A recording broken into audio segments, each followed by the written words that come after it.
Welcome to the King of the Court podcast with Ben Riggs and Ben Staton.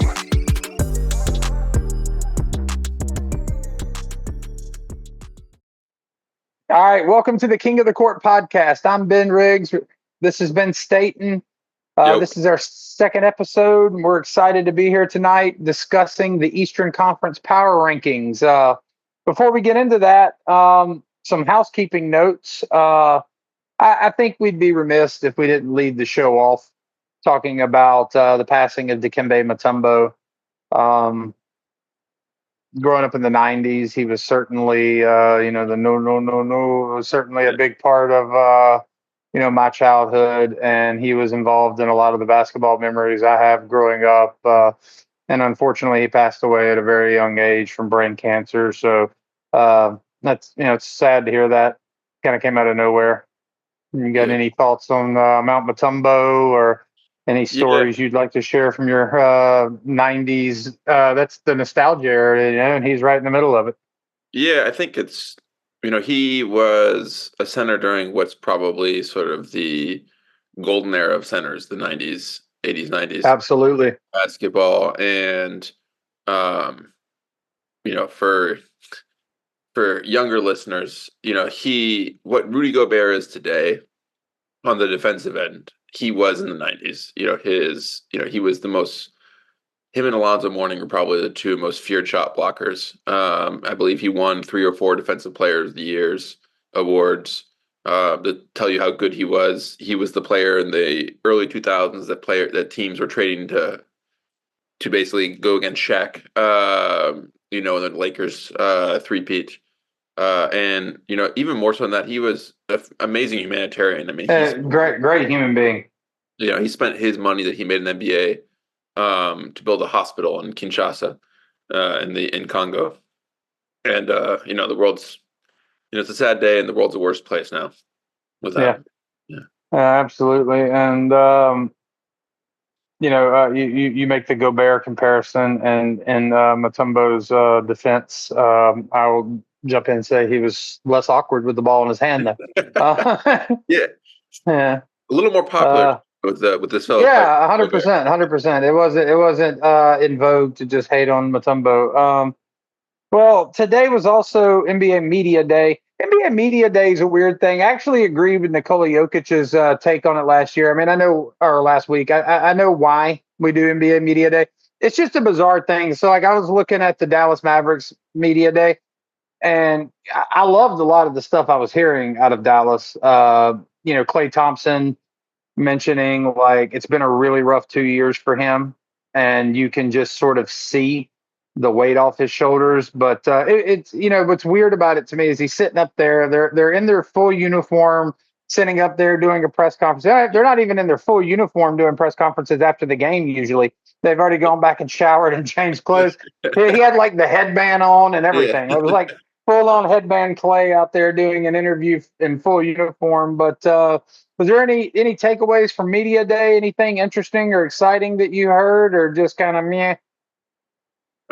There's that great photo of Chris Paul and Wemby, who looks like, he looks like the very small father. Wemby's very small father. But, I find this to be one of the funnier days in the calendar, because you got some players who just are very voluble and just talking about everything. And then you got other players like Jared Vanderbilt, who had to do interviews, and they're like, "How's your recovery going?" And he's like, "It's going." It's like, what's the steps of the recovery? He's like, "The ones they've given me." And they have to sit there for 4 hours and answer questions. But I'm just excited to have basketball back. I can. Yeah, Media Day is always met with smiles because it signals the season is drawing near. So yeah, absolutely. Well, I mean, there hasn't really been any big news over the weekend. There was that little trade involving trade between New York Knicks and Minnesota Timberwolves involving Karl Anthony Towns and Dante DiVincenzo and Julius Randle. But I mean, other than that, not much happened. That came out of absolutely nowhere. I did not see it coming. And then just suddenly Karl Anthony Towns was the Knicks. But before we jump into this, let me just say this. We're doing our Eastern Conference Power Rankings today. And so we're going to shift the conversation shortly over to the Knicks, which I assume both of us will have pretty high in our Eastern Conference Power Rankings. And so that'll give us an opportunity to evaluate how this trade impacts the Knicks, Karl Anthony Towns coming to the Knicks, how that impacts them and their futures in the East. So for now, let's just do a sort of brief overview of what this means for the Timberwolves. I'll let you go first. I'll just say I'm not a big fan of making the Western Conference rivals. I'm sorry. I'm not a big fan of making the Western Conference finals and then just kind of blowing it up by moving your second most important piece right after that. So I'll kick it over to you. You tell me, you give your initial thoughts on how this impacts the Minnesota Timberwolves. Yeah, I think it's, you hear a lot of people talking, a lot of the ESPN talking heads, the Athletic, the Ringer folks, and they say they like it more for the Timberwolves than they do for the Knicks. And don't get that.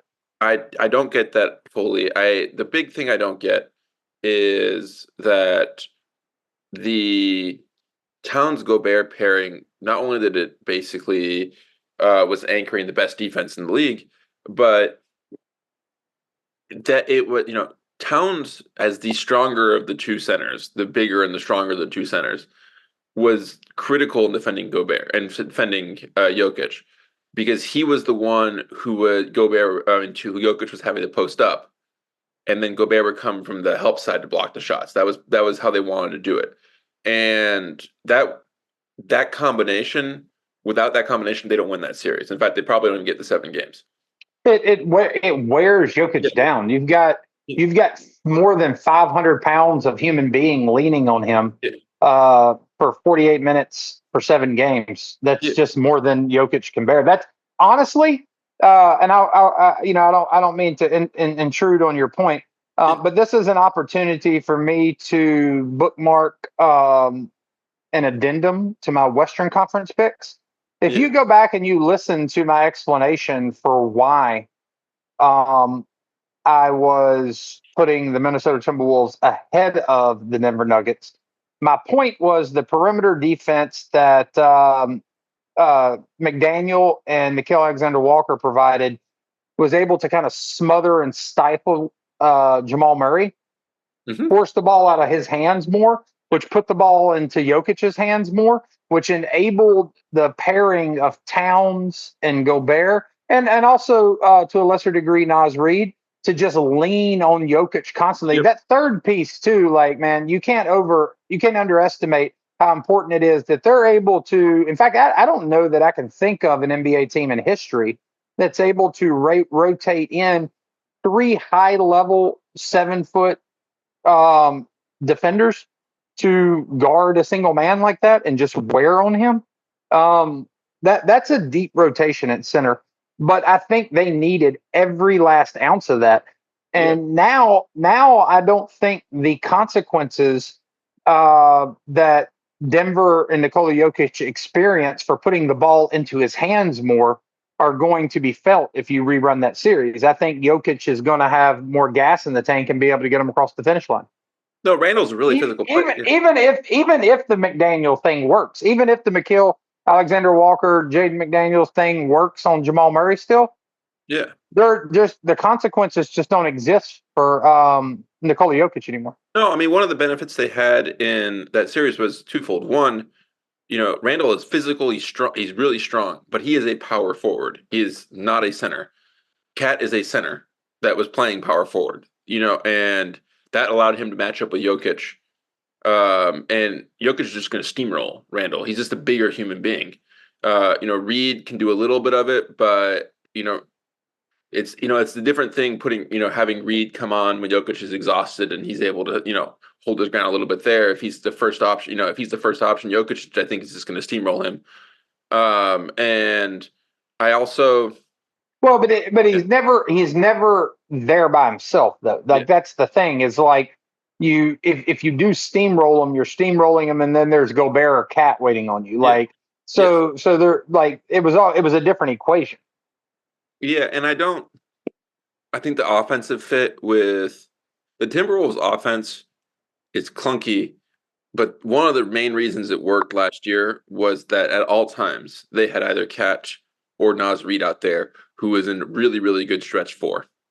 Yeah. And that allowed that because otherwise what happens is Edwards needs to get Nas Reed's terrifying out on the 3-point line. oh yeah. He's on like they both shot over 40%, I believe. And now Randall likes to operate 10 to 15 feet from the basket. He is a complete ball stopper in the sense that he's actually a pretty good playmaker, but he holds the ball for like 5, 6, 7 seconds and tries to run the offense through him. He operates in the same places that Edwards is trying to get to. I think that could look really clunky, especially at first. And the bigger issue now is they don't have a rim protector anymore outside of Gobert on the entire roster. Like like Reed's a little undersized. He's 6'9". That same thing about Randall's like 6'8". Like these guys are not gonna, you take Gobert off the floor. There's no one there that's going to be really able to contest at the rim, and their defense is really good, but its entire purpose is funneling people to the rim. That's how they, just to get swallowed up. I just have Like to go back to the spacing, because I think this is the most important piece. Because I think once you mess up the spacing, what Anthony Edwards is able to do is drastically impacted. Like it's like and the Dallas series. You saw in the Dallas series.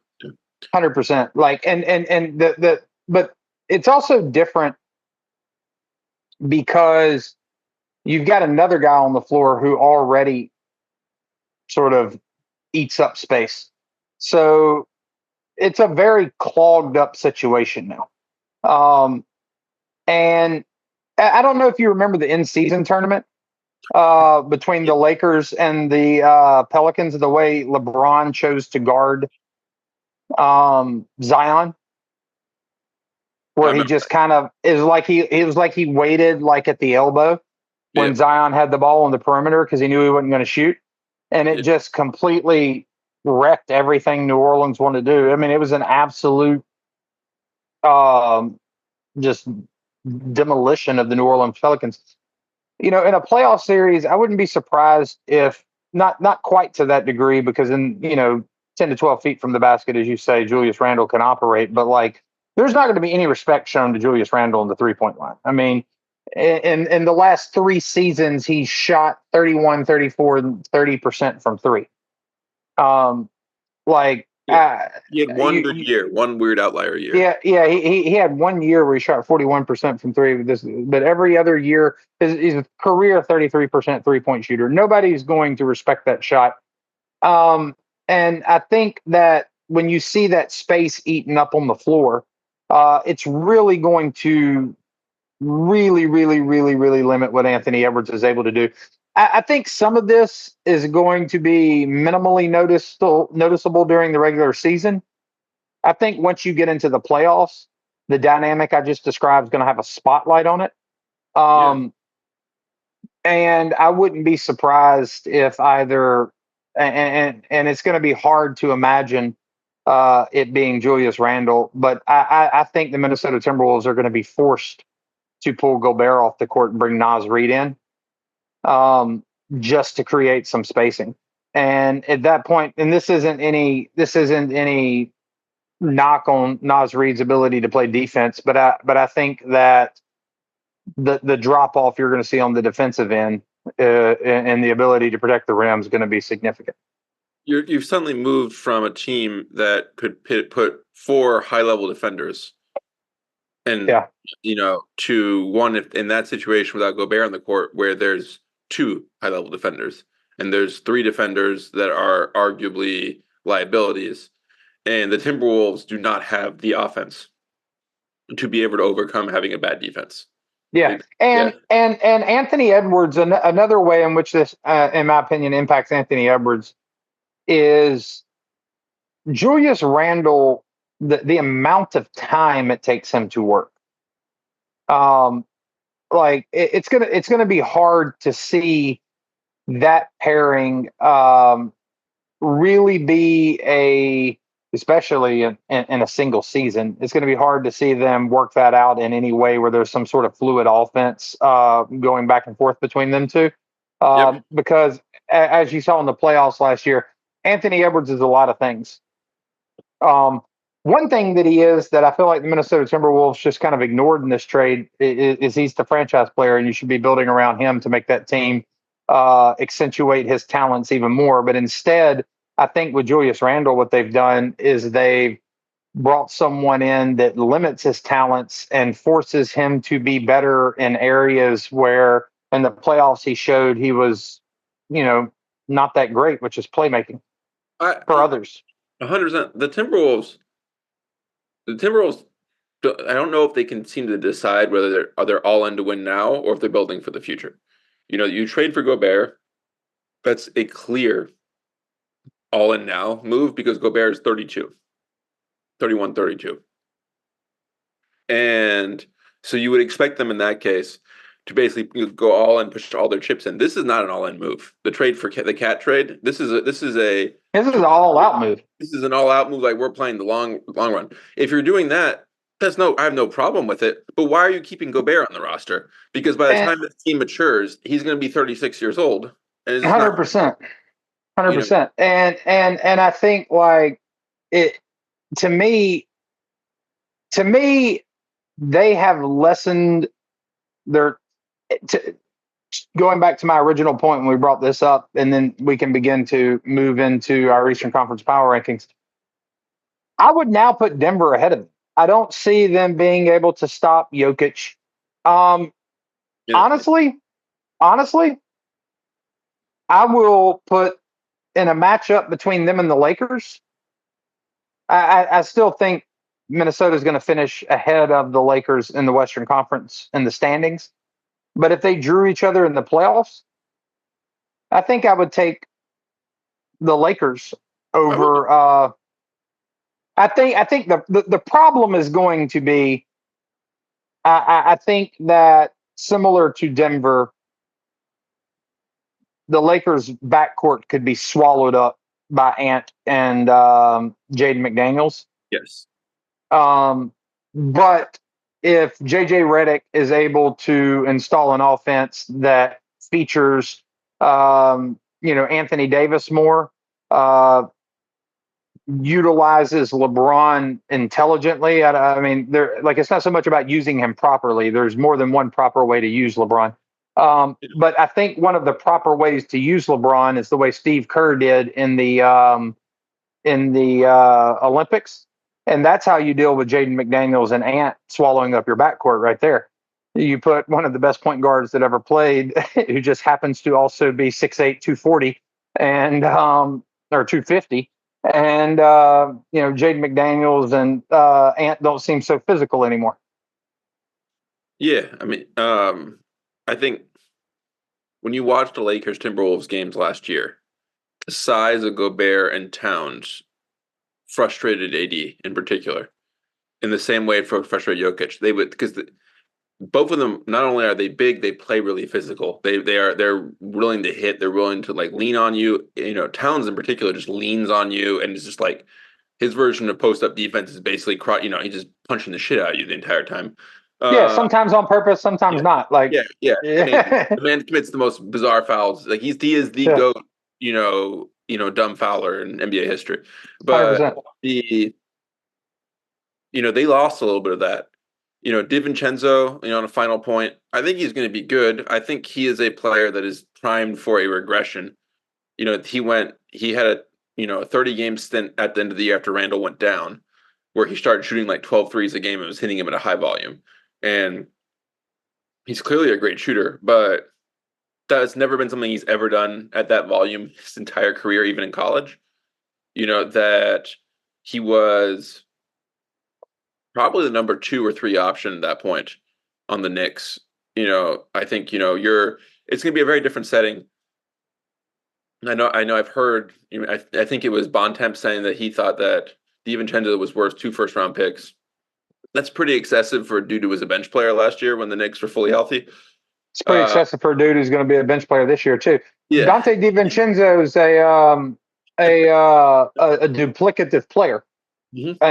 on this team. I mean, like, I like Dante DiVincenzo. I have nothing bad to say about Dante DiVincenzo.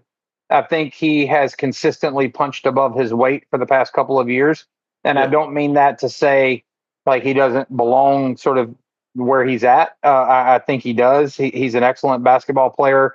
He's both. He's a hustle guy, but he's a very talented hustle guy. I Yeah. like him a lot. The problem is you've got Ant on that team. You've got Jaden McDaniels on that team. And I think Dante DiVincenzo is a little better than Nickeil Alexander-Walker at certain things. Really? I think Nickeil Alexander-Walker is a better perimeter defender because of his length. Yeah. But other than that, I'd probably take Dante DiVincenzo over him. The problem is that Cat, it cannot be understated. Like, Cat is an incredibly frustrating player. He does things that literally make no sense. Yeah. You could have a collective of the smartest, most intelligent people in the world, physicists from Harvard and Cambridge, Columbia, Yale, Princeton, gathered together for a weekend symposium to contemplate and explore the reasons behind some of Cat's decisions, and they would never unlock that mystery. However, Cat is also a supremely talented basketball player. Cat is a massive, massive human being with Yep. a remarkable skill set. Cat also pairs perfectly with someone like Anthony Edwards because when Cat gets the ball, he's gone. He's either going to the basket, he's shooting, or he's passing. The ball does not stick with Cat. 100. And so, Julius Randle's the exact opposite. I don't like that. I think that Julius Randle's a great basketball player. Not taking anything away from him. I I've never seen that in the playoffs, so I will take that from him. And He's been while bad Cat, in the playoffs, not just yeah, like 100, good. yeah, He's been bad, and it's been a couple 100, playoffs in a row, like worse than 100%. Like, this isn't a small sample size. Like, he's not been regular season Julius Randle in the playoffs, right? And I think that he is the Dallas Cowboys of the NBA playoffs. And and to me, um, the gulf, maybe gulf's a strong word. The chasm's a strong word. There's a large but not insurmountable space between Cat and Julius Randle's talent. Mhm. Dante DiVincenzo is not what bridges that gap to me. Especially on that team where the value he brings is already present and present in abundance. Yep. So I think that for a ton of different reasons, this was a bad move by the Minnesota Timberwolves. I think it makes them less competitive in the West. I don't see them matching up with Dallas very well. I think their size, like, then this just kind of goes to underscore how small OKC is. I still think their size gives OKC problems. I think Julius Randle is, just too heavy. Your center checks Now, in at 7'2", 205. I don't know what to tell you, man. Yeah. yeah. So I think it makes them less competitive in the West. I also think, like, it's not entirely clear how this makes them more competitive in the future, other than some cap stuff. But, like, I look at teams that make the Western Conference Finals in a graduated ascent, the way that Minnesota has. Minnesota didn't just appear out of nowhere and have a fluky run last year. Minnesota has sort of built up to that stage. You've seen Ant's development, Cat's development. They've arrived. They didn't just appear out of nowhere. And I think that teams that do that should double down and go into win now mode, kind of like the New York Knicks did this year, and like the Dallas Mavericks did. I've got some issues with some of what OKC did, but, like, it's They tried to inarguable. improve. They tried to improve. Yeah. Yeah, they didn't do whatever the hell this was. So I mean, anybody, to me, that's making an argument that this was a good move for Minnesota is high on their own supply and isn't really paying attention to how good a basketball player Cat actually is. Yeah. But with that said, let's get to the most uninteresting part of the Eastern Conference power rankings, which is, I never thought, I'm going to say this, I never thought these words would come out of my mouth. The Celtics, the Pistons, the Brooklyn Nets, the Washington Wizards all have something in common. Their place in the Eastern Conference power rankings is entirely uninteresting. It's not controversial. There's not a whole lot to say because the Boston Celtics are clearly the class of the East. And I think, we can get in where Philadelphia falls. But all the talk about them bringing Paul George into Philadelphia and making that, and people saying that move in the offseason now makes them on par with Boston. If that's your take, I've got a trade between the Knicks and the Minnesota Timberwolves I want to sell you because they're not even close. The Celtics are in a tier of their own in the East. There's no one sharing that space with them. No, I mean, the only people who seem to not believe that is ESPN, who's randomly decided that Celtics are going to win 11 less games they did last year for no reason. It's literally the same roster. But no, this is a truly all-time great team. Like, I think, we can quibble about how difficult their playoff run last year. And to be very clear, they got a ton of injury luck. But that was a team that won, I believe they went 16-3 or 16-4 in the playoffs. They, they won over 80 games total in an NBA season. I mean, just think about that. I mean, I think they won 80 games exactly. They got 64 wins and then 16. And they won the title. They won 16-3 in the playoffs with Brown and Tatum shooting 32 and 28% from three. And Porzingis being hurt for half of it. And Porzingis being completely out. And, they have 4 players who are automatic locks for all-star contention, and a fifth one, Derek White, who is a legitimate all-star, candidate on the fringes. They have 2 or 3 all-defense players on their team. They have 2 all-NBA players, 1 all-NBA first. They had the best.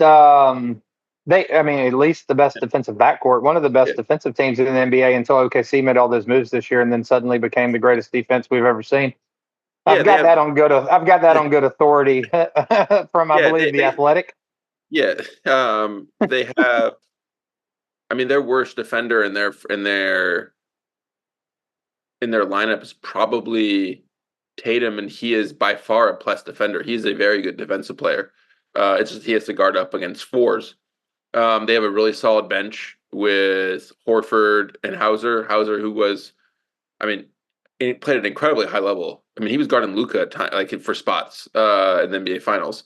And I don't know what else. There's not much else to say. I think this is a team that should be the heavy favorites to win the title again this year. So to just make this segment about the Celtics minimally interesting, for the sake of having to listen to us drone on, I'll say I'm not going to quibble about their run and all that. I'll just say, in my mind, to truly be considered one of the best teams of all time, they are going to have a more interesting playoff run. It's unquestionably they were one of the best regular season teams of all time, and in my mind, it's at least fair to say that it was unfortunate. They don't control what their path is to the finals. Yeah. And so they weren't responsible for the injuries that took place. So you can't really hold that against them, but I do think it is context in the conversation. And when you talk about the other historic teams, they did not have that kind of run through the playoffs. So, but I also think it's set up again for them to come back this year. Yes. And kind of go through that gauntlet. So I think their opportunity for them to claim a mantle like that is certainly present. I think you have to start nitpicking You've seen. I mean, I think it's become a staple of NBA public relations and player public relations to release the workout videos that show us you're either losing weight, gaining weight, back from injury, or improving your shot. But like Jason Tatum, put out a video with his trainer where he was working on his shot. Like he clearly struggled shooting the ball in the playoffs last year. And those struggles continued all the way through the Olympics. So, I mean, I think that's one question heading into the season is what does Jason Tatum's shot look like? I think he doesn't have to be some sort of dead eye 3-point shooter or jump shooter, but that is a part of his game and he needs that. But I mean, I'm kind of done. Like, and then you've got the Porzingis injury. Like, what does the Porzingis injury look like this year? But like, I don't know. I'm not an orthopedist. I don't know. Yeah, and from all accounts, he's going to come back at some point. It doesn't seem like it's just taking a while. Because of course, I think he got an injury like 13 other people on Earth have ever had, or something. Like it was some weird. Yeah.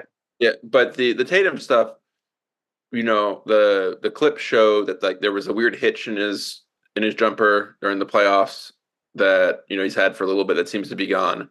It's also important to keep that in the context. He did shoot 37% from three last year on like 8 threes a game. Oh, it stopped. It started at the playoffs. Yeah, the playoffs were the issue. But this is a guy like if we're gonna be, if we're looking at this, from like holistically, he's now like in year 8. He's been a 37, to 40% 3-point shooter his entire career. The odds that he like cannot recover that part of his game pretty low. Like, I'm not, like, and I mean, I'll go as far as to say, like, if this time next year we're sitting around talking about how Jason Tatum just kind of fell off and never came back, yeah, I would be utterly blown away. Like a first team All NBA player of Jason Tatum's pedigree, like that doesn't just happen to at age 27. Yeah. So like with no injury or anything, like I'm only bringing those things up because this is a podcast and somebody has to say something. And I think that, now I'll say this, like, if anybody asks me, are you taking any team in any sport to win the championship or the field? I'm always taking the field. I think that when you're talking about a team repeating, yeah, I'm even more likely to take the field because then you're talking about a team that everybody's gearing up to address. Everybody's focused the entire season on strategies and player acquisition that's meant to help them overcome that team. And so while I think they're the odds-on favorite, I still think it's more likely that they don't win than do. But I would be utterly astonished if they're not the clear best team in the East when the playoffs start. Yeah, and I think also I would say that if you were to give me, over under that the Celtics win another championship in the next 5 years, I'd take the over on that. I'd absolutely take the over. Do they win this year? I don't know about that. I think that they're the favorites, but I don't think that they are the favorites of the field, like you said. But no, I mean, this is, it's become sort of fashionable to hate on Jason Tatum, for some. Yes. There's not, it's one of those things well, where the things like it's like the little nitpicky things. And it's interesting because I've got a 9-year-old son and, we do a lot of youth basketball, AAU basketball, rec basketball, school basketball. Like me and my wife were talking last night, like our entire lives are consumed with a 9-year-old's basketball schedule. I guarantee you that like the Dallas Mavericks are not more consumed with Luka Doncic's basketball career than I am with Levi's basketball career. And so like, it's interesting because, like there's a handful of players I want my son to play like, like, or not necessarily to play like, but like a handful of players that there are things that these guys do that I want my son to understand and be able to develop those skills. And they do them at a high level. And Jason Tatum is certainly one of them. He plays team basketball. He plays basketball the way it's supposed to be played. I think you can take these little nitpicky things, and every player has them. Let's be clear. Luka Doncic is not, an All NBA first team defender. Luka Doncic is not, in like Michael Phelps type physical conditioning. But I'll extend the same courtesy that I do to Luka Doncic to Jason Tatum. When we talk about Luka Doncic's fitness, it's infuriating to me. You're talking about the highest usage guy who's playing among the highest minutes in the league, and up until right now, playing for a team that entirely depends upon him to do virtually everything. Yes. Who's front running NBA MVP races, turning in historical seasons, winning scoring titles, and taking his team to the finals. And people are like, if he was in good shape, dude, the guy's in an unbelievable shape. He's not in the best shape of anybody in the NBA. Could he improve by being in better shape? Yes. There's always ability to improve. But to sit there and nitpick him and say he's not, an elite player or whatever because of that, even the defense, like Luka Doncic just isn't, like, his physical body is not that of a point guard. And so asking him to go out there and guard De'Aaron, asking him to guard De'Aaron Fox in space is an unrealistic ask. He's more equipped to guard Draymond Green than he is De'Aaron Fox. And when you talk about Jason Tatum, like, yes, the mentality between Anthony Edwards and Jason Tatum is different. Anthony Edwards gets the ball in his hand, and he's the type of guy who is downhill, 100 miles an hour, hair on fire. I'm going to score. He's an alpha 1A top dog, take a game over type of guy. Yeah. And that's all fine and well. And you can say you want Jason Tatum to have more of that. And I think that's an acceptable critique. To take that to the level of hating on Jason Tatum is ridiculous. And I would even go as far as to add, go do to Jason Tatum what the Mavericks and the Nuggets did to Anthony Edwards last year in the playoffs. Yeah. And those passes don't land on the scorer's table. They land in the hands of open shooters. Yeah. No, in fact, his mindset is he plays within his team at all times. And that is part of what drives people crazy, is that his natural, the way he's sort of wired, is not necessarily to go hero ball it. It is, how can I play within my team's context, help us win? And he's always played on elite teams surrounded with talent. And like, when you have elite teams surrounded with talent, the best path towards winning is to maximize all of the assets around you and to play into them, play off of them, feed off of them. And he's done that. He plays smart basketball. Anthony Edwards has not always been. In fact, I would say until here very recently, has always been the best player on every team he's ever been on. And the distance between him and number two has been significant. Mm-hmm. And I think it's developed a different mindset. Yeah. When who do you have next? Toronto? I'm just kidding. At number two, I think for me at least, this is my opportunity to circle back and talk about the Cat trade and how it impacts the Knicks, because I have the Knicks as the second best team in the Eastern Conference. Yep, same here.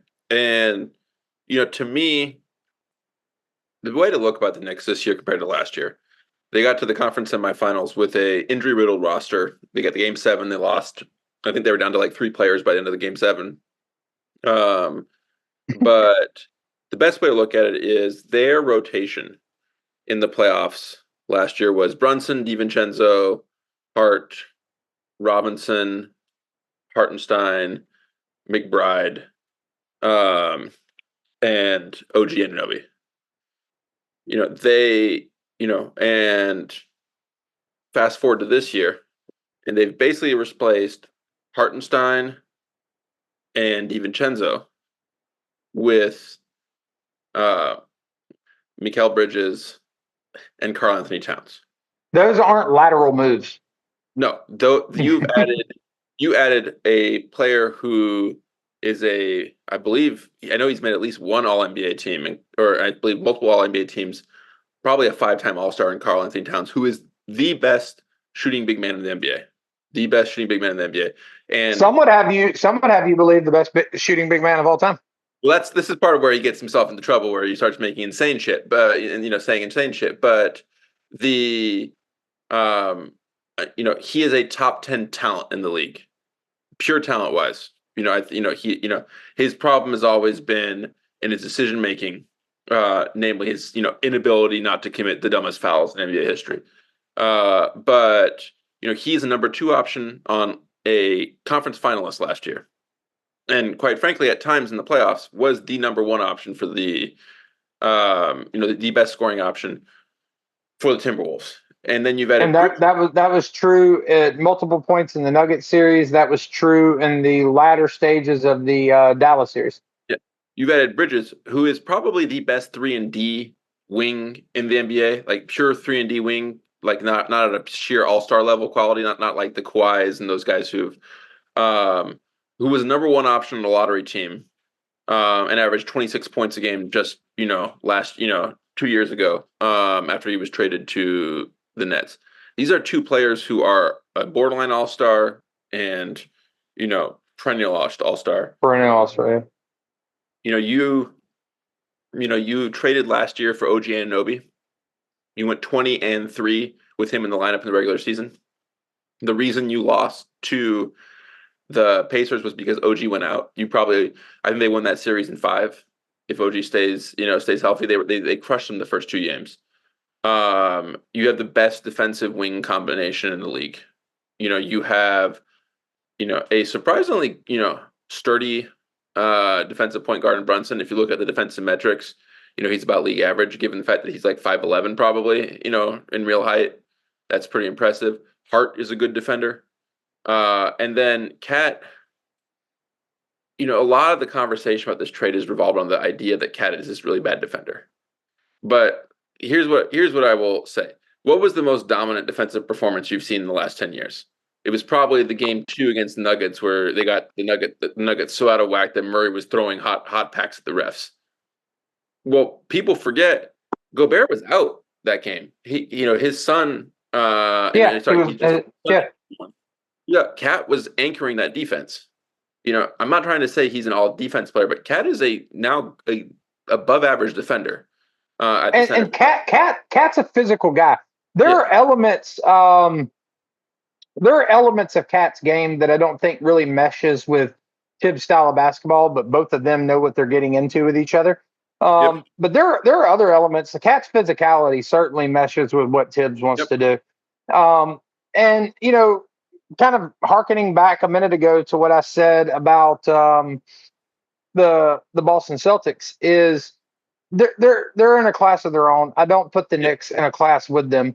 They're right below. But I do. But I think that for the sake of like having an interesting thought experiment, I think that if you look at a more arduous path to the NBA Finals this year for the Boston Celtics, where like they draw a tough first round matchup, I don't know who. Maybe they draw the Heat. Yeah. Someone who's just been kind of like a thorn in the Boston Celtics side, basically. and like it's and a team that like understands the way you win those games against teams that are more talented than you is you get in there and you just muck it up. And you've got players like Jimmy Butler who will get in there and muck it up. And I think that I could see a world where Boston draws the New York Knicks in the second round, and the situation becomes, I think that Drew Holiday matching up on Jalen Brunson would be an interesting matchup. I think Jalen Brunson's style of basketball is going to struggle a little bit more against Drew Holiday than Knicks fans would want to, initially admit. I don't think I love Jalen Brunson. Jalen Brunson's the most physical small guard I've ever seen in my entire life. It's unbelievable. But I think that Drew Holiday is a big, strong, quick-footed perimeter defender who will stay with Jalen Brunson, and he ain't going to give up a lot of space when Jalen Brunson puts his body into him. But outside of that, things get really interesting. I think if you have a situation where an injury is on the Celtics side, like they're missing a player, I mean, you have a series there. And I think, I'd even go as far as to say, like, I mean, like if I'm comparing them, I certainly would rather have Jason Tatum than OG Anunoby. But like if I'm looking around the league for people to guard Jason Tatum, yeah, OG Anunoby would be at the top of the list. that's their clear theory of the case, which is we may not have players who are equal in value, but if you think of a defender that can guard Jaylen Brown, Mikal Bridges is about Mikal Bridges. And you think a defender who can guard Jason Tatum, OG Anunoby is about as prototype what you can. And think. if you're looking for a player that can do what Porzingis does and more, Cat's the guy. Yeah, and and he's big enough that he can draw Porzingis out, which makes the Celtics defense a little more clunky.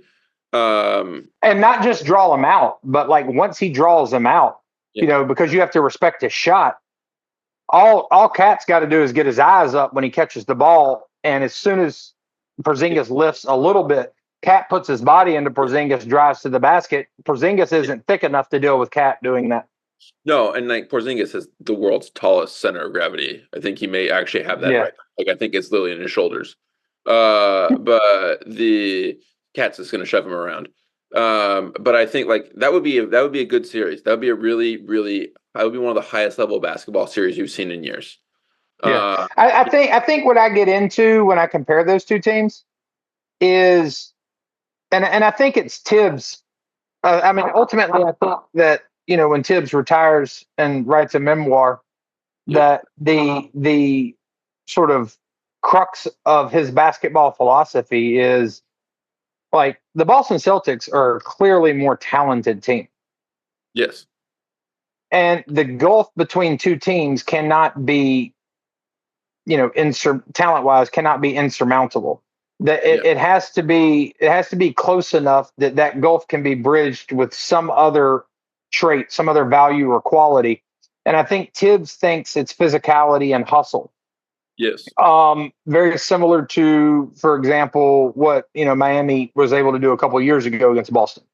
And I think, but honestly, I think New York's built to do that even better than Miami was then.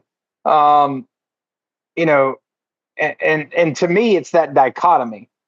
Yep. Supreme talent versus talented, physical, hustle, high energy, motor. Josh Hart, like that's another piece we haven't even mentioned on the Knicks. That to me, like. I love, as a Pelican, living down in Louisiana, I've seen Josh Hart in Pelicans uniform many times. Like he's immediately endears himself to fans because he plays blue collar basketball. Yeah. At a level probably higher than anyone. Like that brand of basketball, he plays the highest level of that in the NBA. Yeah. Josh Hart's willing to die for an offensive rebound. Josh Hart is the teammate. He could fit in any team in the NBA, and he would get 30 minutes a night just because everyone loves him. He is everyone who's played basketball has had a teammate like this who's just like the life. He comes in, just lifts the moods of everyone. He makes the team run. He's sort of the engine. He's also, he's basically a shooting guard in height. Height wise, he's the best offensive rebounding guard like I've ever seen. Like there's nothing you can ask him to do too that he won't do. Won't do it as hard as he possibly can. So I think based on the way we're talking right now, we both agree that the trade for Karl Anthony Towns was an excellent trade for the New York Knicks. Yep. I also think that going back to what we said about Julius Randle going to Minnesota, like we've never seen Julius Randle really put it together in the playoffs. Cat has put it together in the playoffs, at least in spurts. And so I think you, to a certain extent, alleviate the concern about playoff performance at that position. I also think that when you match up with Philadelphia, you're going to be able to do a version of what Minnesota was doing to Jokic last year to Embiid. And I think that, excuse me, doing that to Embiid is actually more crippling than doing it to Jokic. Yeah, I think in all of the Hartenstein revisionism that we've seen the last couple of months, honestly, the thing that gets forgotten is that Hartenstein struggled against Embiid in the playoffs. He could not guard him. They had to bring in Mitchell Robinson, who's just bigger, stronger, more physical, and he frustrated Embiid so much that Embiid deliberately injured him. So the having Cat, the Knicks, I value the versatility in a title contender above pretty much anything else. As long as you have a certain level of talent, versatility becomes the next most important thing, because you're just going to have to be able to match up with all comers. And they now have the ability. You want to go small, Cat at the center. You want to go super big, we can put Cat at the 4, Mitchell Robinson at the 5. So do you think Mitchell Robinson stays? I would. I mean, one. If I were running the team, I'd keep him. He would. Oh, I would too. I would keep him for specifically for one, maybe 2 reasons, and those 2, well, maybe 3 reasons. I would keep him for when we face Giannis, when we face Embiid, and when we face Bam. Yeah, and you want best defensive centers in the league. He's up there. He's just hurt a lot, but I've seen him be able to harass and shut down players like Wemby, all the way to the Giannis's of the world, completely all over the spectrum. And he looks a little awkward when he moves, which can lead people to believe he's not mobile. He's a really mobile center. He's just really physical. Now, every free throw is an adventure. I've seen that dude shoot the ball where the apex of the ball is below the rim somehow. But out of a 7-footer's hands. Yeah, but 7-footer's hands, So, but the Knicks don't ask a lot from their centers. Typically they're going to ask more from Towns, but they want you to offensive rebound, they want you to block shots, and they want you to wrestle and and try to bully your opponent. That's all they want. Mitchell Robinson's great at all those things. He's great at all those things. And I think that in practical terms, unless there's a team who's willing to trade above and beyond assets, probably 2 first-round picks for Robinson, which I think is doubtful given his injury history, I think he stays, and I think that's for the best for the Knicks. I think he's a great fit in the backup role on this team. I agree, and I'll go as far as to say that I think he should. I think he should stay. If I was running the Knicks, I would keep him. And I would, look at Karl Anthony Towns as something that just kind of bought me time while Mitchell Robinson's out. But if he does leave, I think that with Precious Achiuwa, they're still a very competitive team. They're still the second best team in the East. It's still an interesting matchup with them and the Knicks, with them and the Bucks, with them and the Sixers. They also have, with McBride, Shamet, Cameron Payne. There's some interesting depth on that team. It's good-ish. So McBride and Robinson are good to elite bench options, and then it kind of just sort of is okay-ish players. Right? Precious Achiuwa played pretty well in the playoffs last year. I mean, he's not on Mitchell Robinson's level. No, but he averaged 7.7 rebounds a game last year on the Knicks. That's in terms of your backup center, 7.7 rebounds is pretty good.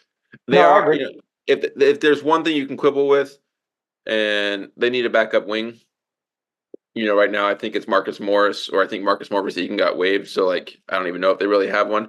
But that's the type of stuff you can find, especially with OG. Yeah, Yeah, but that's the type of stuff you can find. Like, Yeah. you can get that because all they're gonna, with three wings, they can stagger them. With Hart, with Anunoby, with Bridges, you can stagger them out so that you just need someone to eat 5 to 10 minutes, and you can find someone to do that. Yeah. I'm not too worried. So, who do you have at number 3? I got the Bucks. Who do you got? I got the Bucks. I look at Milwaukee.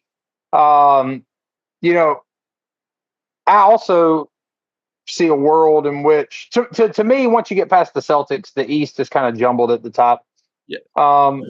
I think that I can, like when we talk about the West, it's a little more jumbled now. I think that Denver's more of a clear number 2 now. Yes. And jury still. I hadn't thought enough about OKC, Minnesota, but I think I might have OKC above Minnesota now. I go back and forth on it, to be honest with you. I just the size in OKC kind of bothers me. But if they got Hartenstein on the floor with Chet, I think that's enough size. Whether or not there's enough scoring on the floor at that point, I don't know. It'll depend somewhat on what kind of leap Jalen Williams is able to make this year and how he performs in the playoffs. But when you look at the East, it's just so jumbled together in my mind up at the top because I look my assessment of the Milwaukee Timberwolves is my assessment of the Milwaukee Bucks is this. In the same way that you saw the first year with Luka and Kyrie, I mean, there were some injuries. They didn't play a lot together. It happened after the trade deadline. You're talking about a very small sample size in year one. But they come back in year 2 and they're just more gelled. I think you're going to see a similar dynamic with Dame and Giannis. You're talking about 2 consummate professionals who know what it takes to play at elite level in the NBA, and they're both committed to their craft at an elite level. And I think that work ethic and that commitment and that dedication is going to show up on the court for them this year, and you're going to see a really dynamic offensive duo that is every bit of what they were intended to be whenever Milwaukee brought Dame Lillard in. I really, really, really like the addition of Gary Trent Jr. Yes. I think one of the best of the offseason. Yeah, I think it's one of the most underrated moves in the offseason. I think Gary Trent Jr. provides them with some versatility and defense. To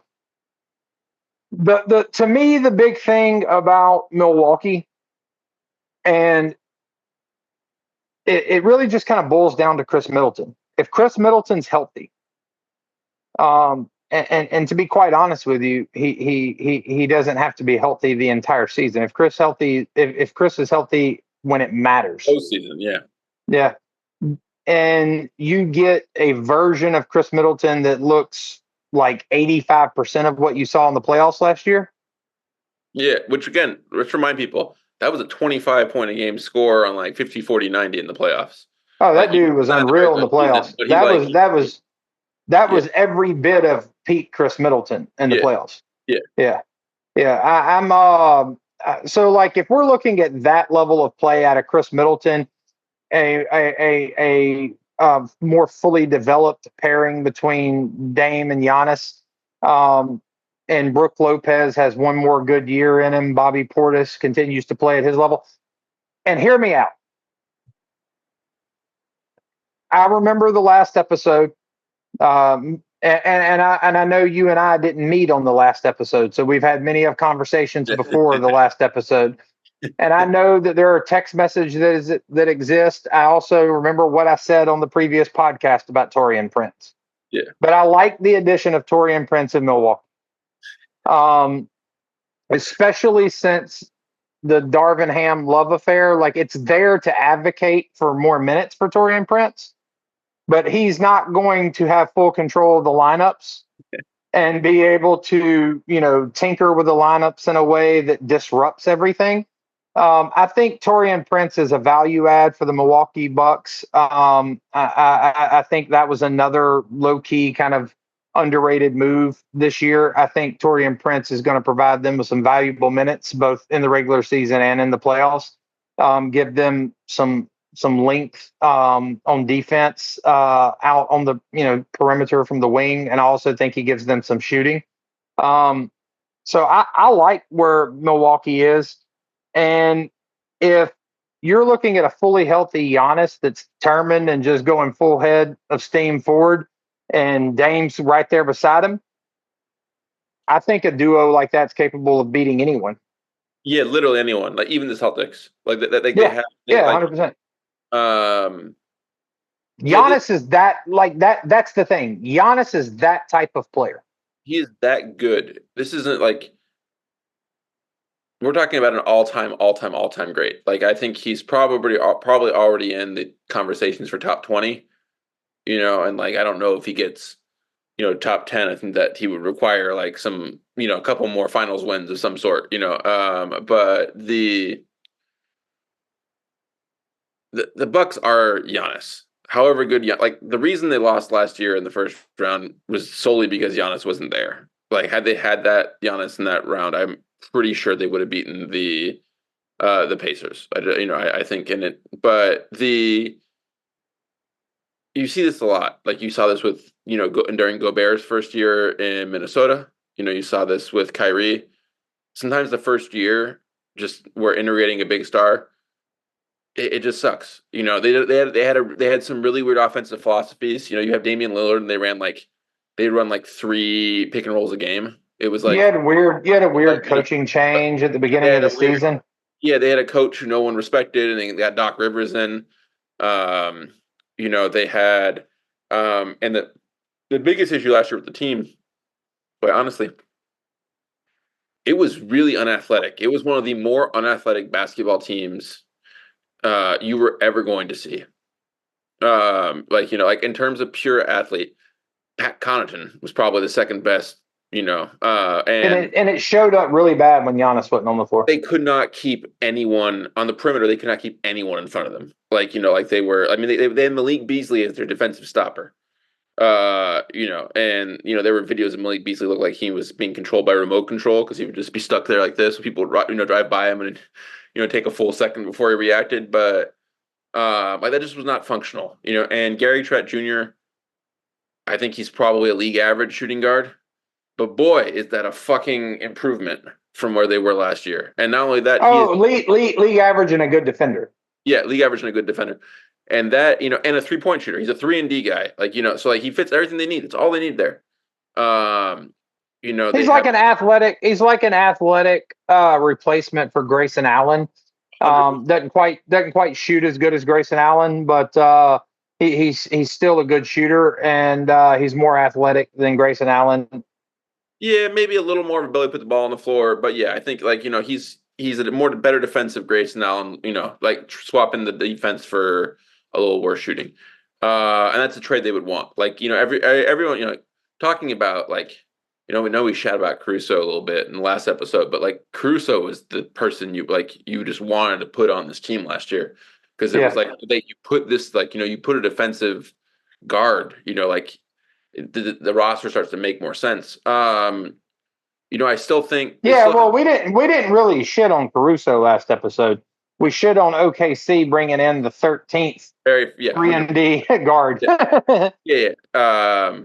And their bench is still a little odd. Portis is good. Connaughton needs to have a bounce back year. I think he's only 30. I think he can have. I think part of the thing that happened last year was we had a couple of players in the periphery who had down years, but they all had them together. So it made it look a little worse.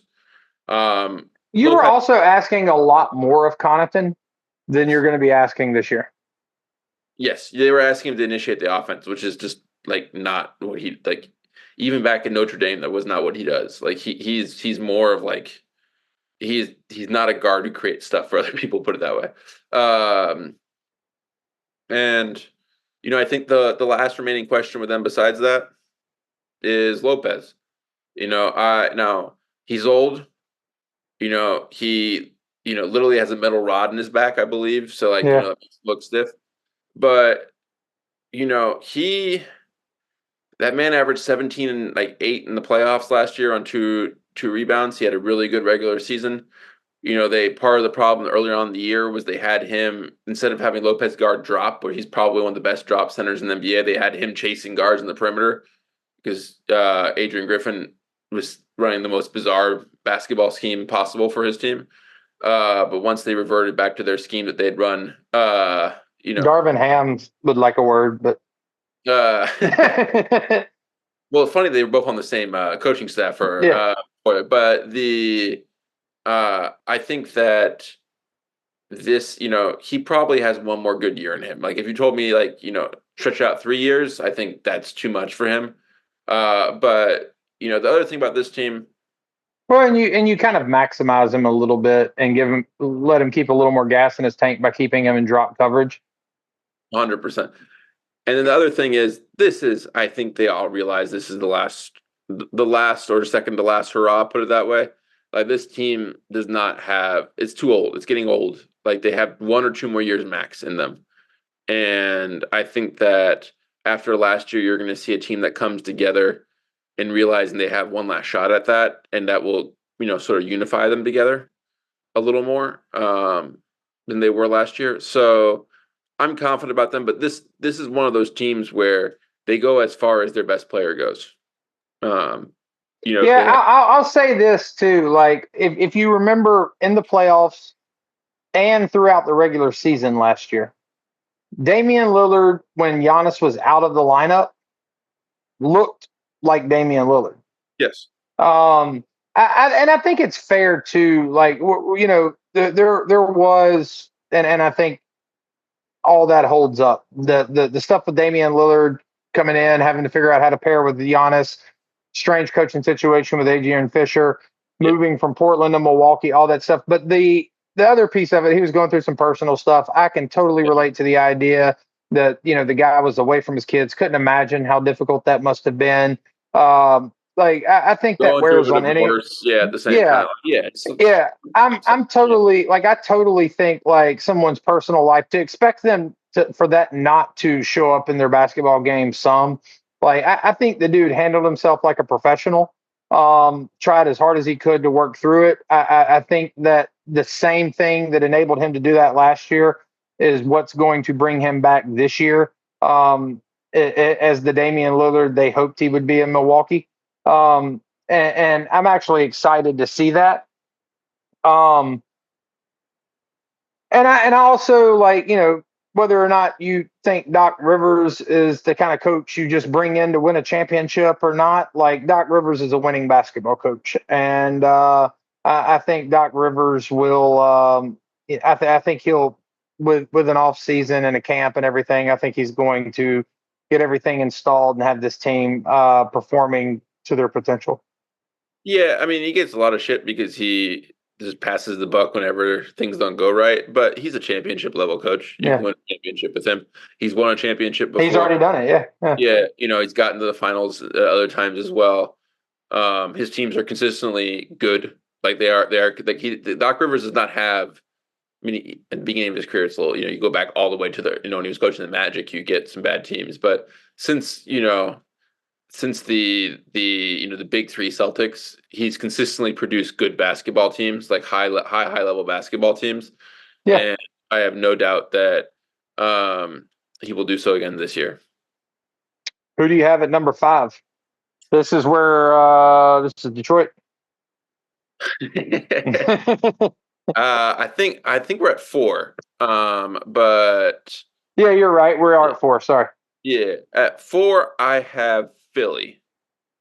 And Philly is the darling of like the ESPN crew, particularly Bon Temps. But in the East. In the East. Like OKC has stole the show. OKC's the national darling. But in the East, like they like them.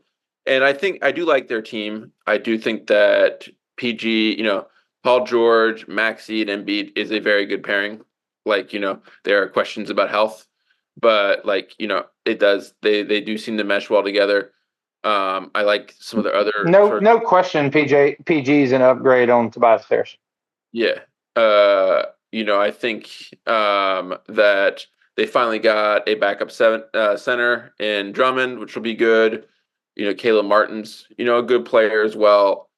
Gershon Yabusele, great Olympics. But, to me, the reason why I don't have them higher is I have significant memory. What? Sorry, what? You said the reason you don't have them higher is because I said you had a memory. Yeah, I have a memory. But I just have significant concerns about Embiid this year. Like, I think there's no denying that he began last year having one of the best offensive seasons we've ever seen in the NBA. Like, no one's denying that. Now, there were, you can nitpick it here and there, but before his injury, he was fantastic. Since coming back from his injury, he came back overweight. I think one of the things people don't remember is both the Olympics and in the playoffs, the man could not rebound.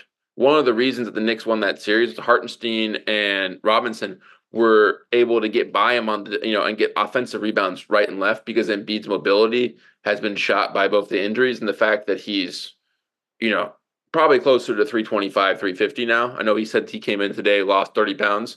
A little impressed he lost 30 pounds in like 3 weeks since the Olympics. But I think that, I have concerns about his mobility.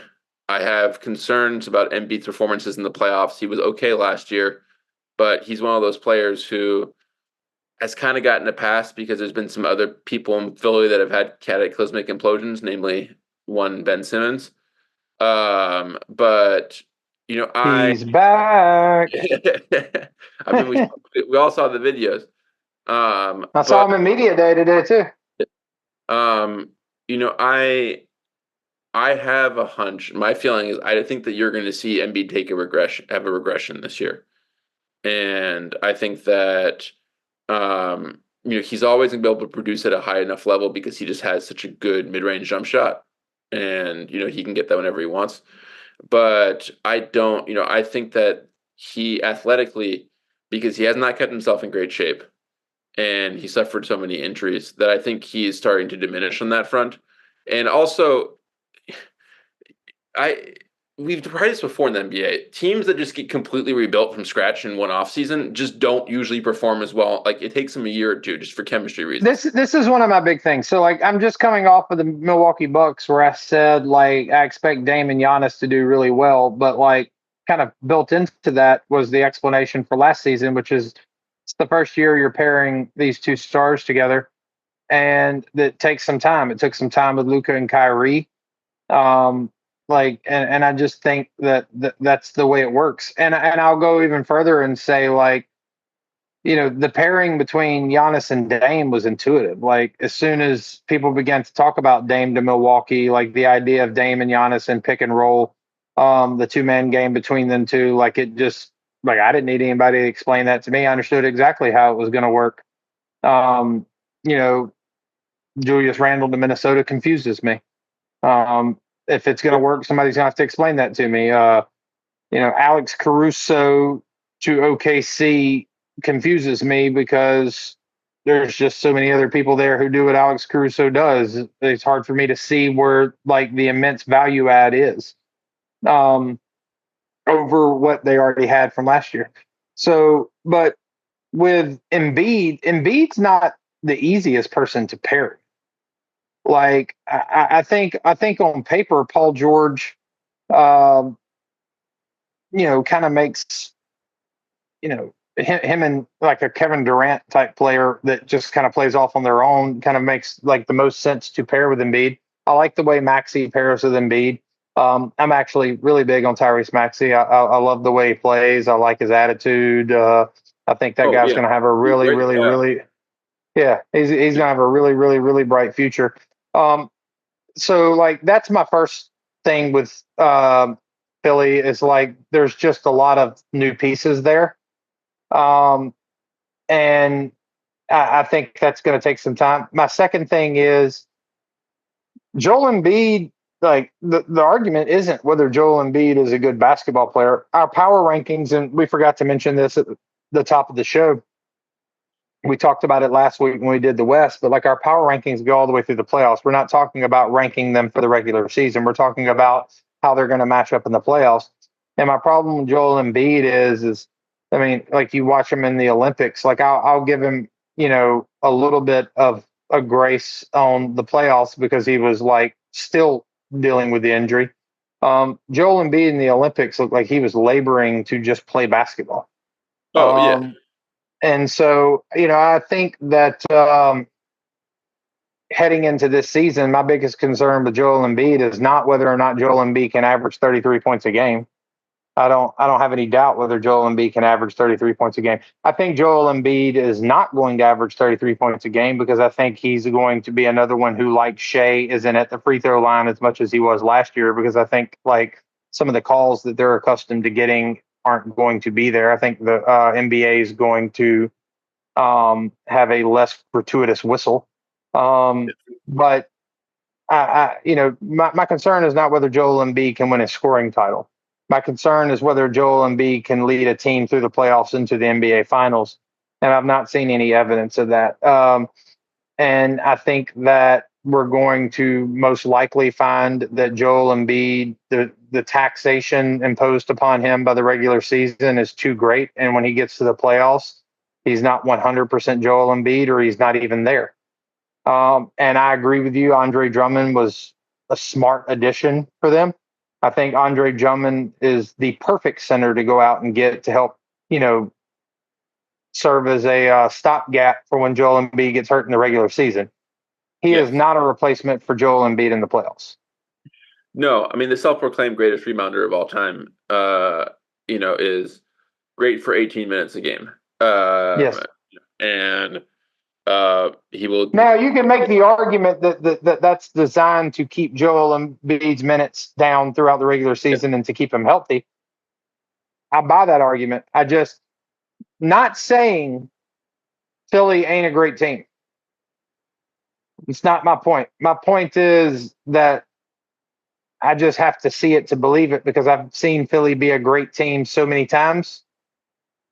This Joel Embiid rendition of the Philadelphia 76ers has been really good a bunch of times. It's not like Joel Embiid has been up in Philly playing with a bunch of scrubs.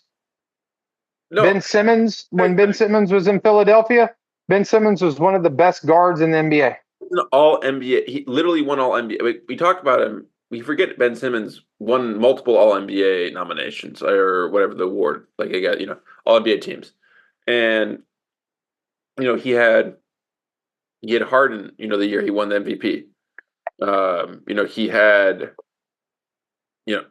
He's actually had very, very strong supporting cast throughout his time. I mean, there's that one year he had Jimmy Butler on there. Yeah, Jimmy Butler, yeah. He had Tobias Harris, who's a good player. Contract they gave him was was more than he deserved, but we're getting to the situation where Embiid he's 30 years old now. He's been in the league, I believe, a decade, and he's continuously failed to get to the conference finals. And there's been a bunch of excuses made around that. Well, there's one constant throughout that entire decade at this point now, and that's Embiid. And unless he's able to make to get there this year and prove that, we're going to really need to have a conversation about whether Embiid and his style of play is not conducive to winning in the playoffs. His style of play, and I'll say too, like kind of to put a pin in the injury thing and the health through the playoffs. It's been a problem up until this point for his entire career. Yeah, I mean that was the start of his career. He's 30 now. That's not a problem that gets better with age. It's a problem that gets worse with age.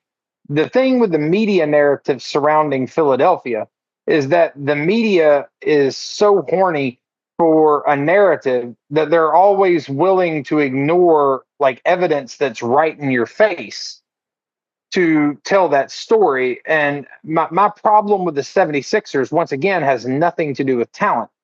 Love Paul George. Love Tyrese Maxey.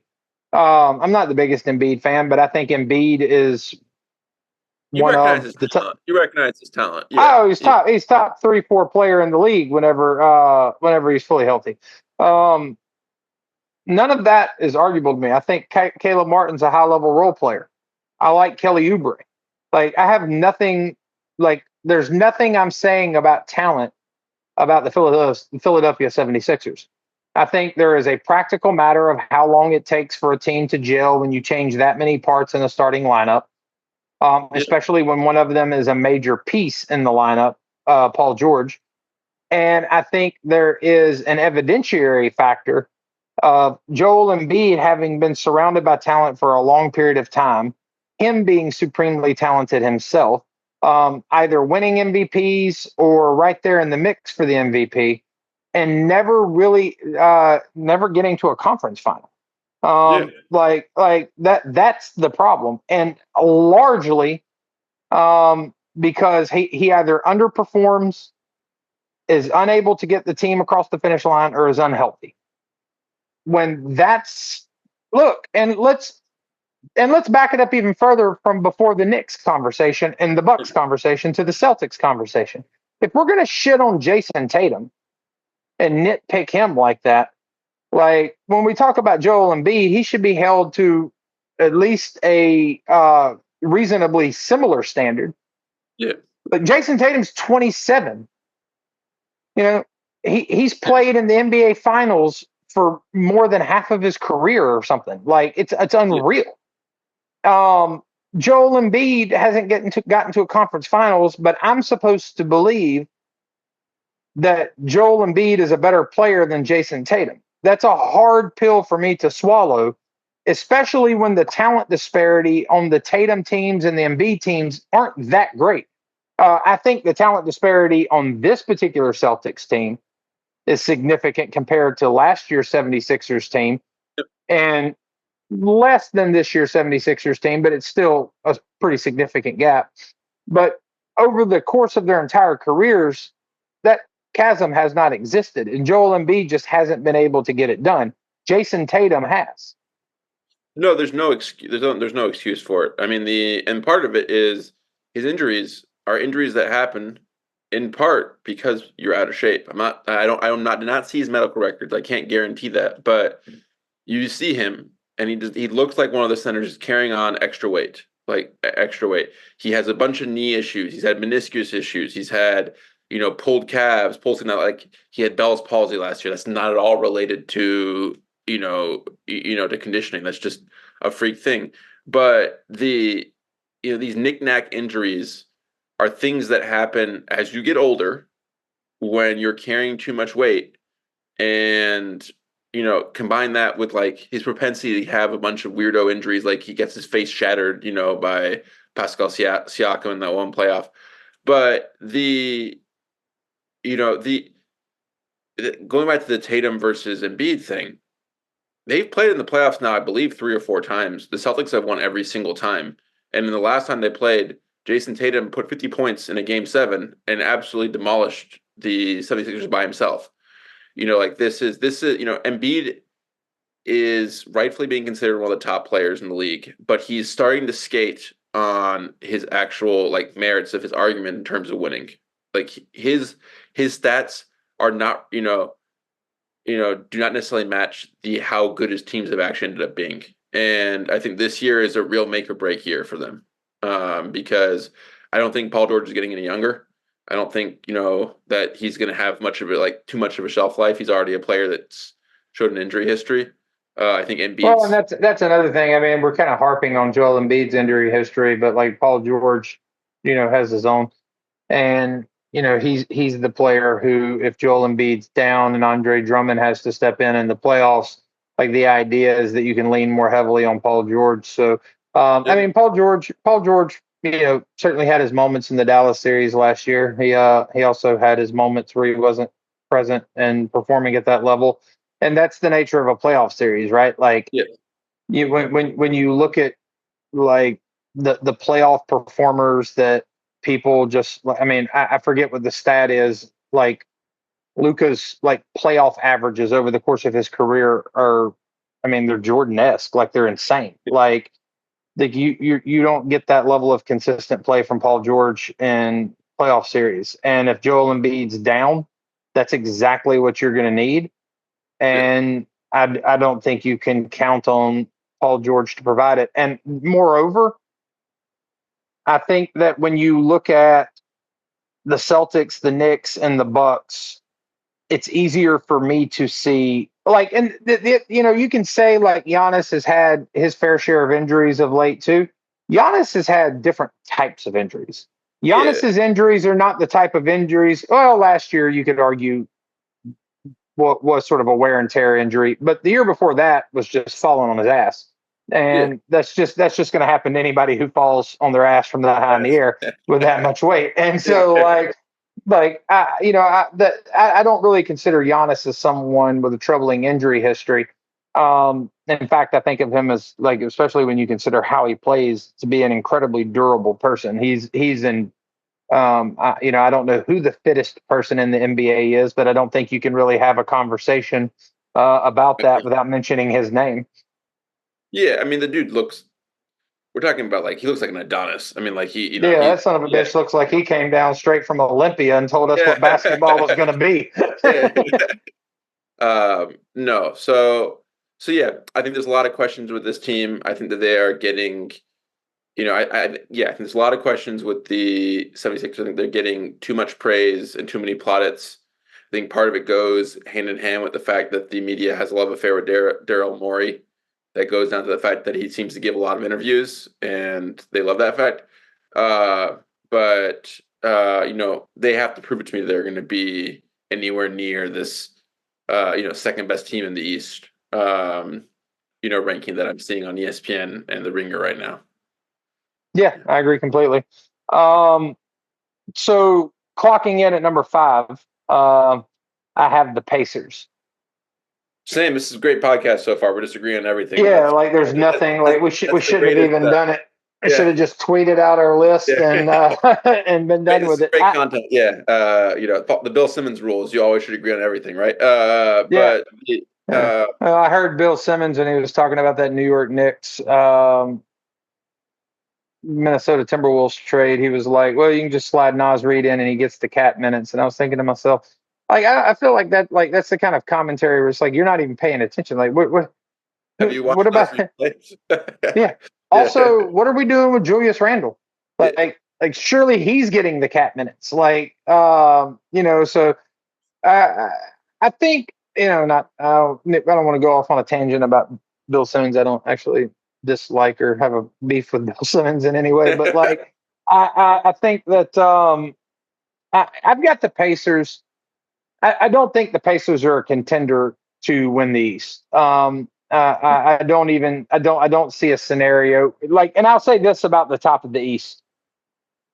I think once you pass the 76ers, any chance of coming out of the East, I think, has completely evaporated. We're down into the whatever not zero is, like the 0.01 type percentile range. 0 to 5%, I'd say, yeah. And I think Siakam will be a better fit in Indiana this year, just as a matter of acclimation.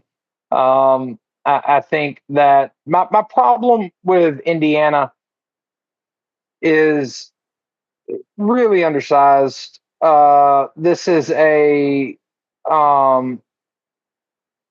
it's basically a team of guards and Miles Turner and Pascal Siakam. I like, and when I say undersized, Turner and Siakam aren't undersized, but when you get out there around the perimeter, it's a lot of bodies that get shoved around very easily. And I think that's going to be an issue for them. Now, they're fun as hell to watch. Right below the Knicks, they were kind of the clear funnest team to watch in the East to me last year. They were just exhilarating. It's a track meet every time they step on the court. Oh yeah, they're like, if you're like in person in particular, they're incredibly fun to watch. Like, because it's gazelle ball. Like they're just running up and down the court. They play with a swagger. They play with a cockiness that drives teams crazy. I mean, Giannis, tried to hunt them after a game one time. So he's gonna get that damn ball. You texted me. You're like, Giannis just ran into the tunnel, full speed after that. But I mean, look how he went after that ball. Yeah, That's my thing. Like, if he's fully healthy in the playoffs, yeah, he's going to go after that trophy the way he went after that ball. yeah. I was and it still also has my It's favorite. Isaiah Stewart going after LeBron type Yeah, energy on every yeah. play. That was some of my favorite things. They brought in Chris Middleton to mediate, and he's like, the Pacers are explaining to him what's going on, and he's like, "So why can't you just give him the ball?" Yeah. He's like, "I don't understand why you guys are holding the ball hostage." Um, no, I think here's what I'll say. I think I am a big fan of I think Halliburton in particular was hurt in the playoffs, but if you look back at the first half of last year, he had an argument to be the best point guard in the league. Now he was not that by the end of the year, but he had a really good beginning of the year. I thought also that Andrew Nembhard in the Boston series in particular, absolute revelation. That man averaged, I believe, at least 20 points a game in that series, on like and making like legitimately tough shots. And so I'm really bullish on him. TJ McConnell, honestly, in the playoffs, I'll go to my grave saying he was the best point guard in Indiana in the playoffs. And he just charges down the court. Man can't shoot 3-pointer for his life, but he still creates spacing. He's the player every opponent wants to punch in the face, and you can see them all having to physically restrain themselves because he's such an annoying defender. Um, you know, I do like Siakam. I like him better if he was number 3 on their team rather than number 2. I think, but I think he's a good fit. Miles Turner, he's a 3-and-D defender, 3-and-D center.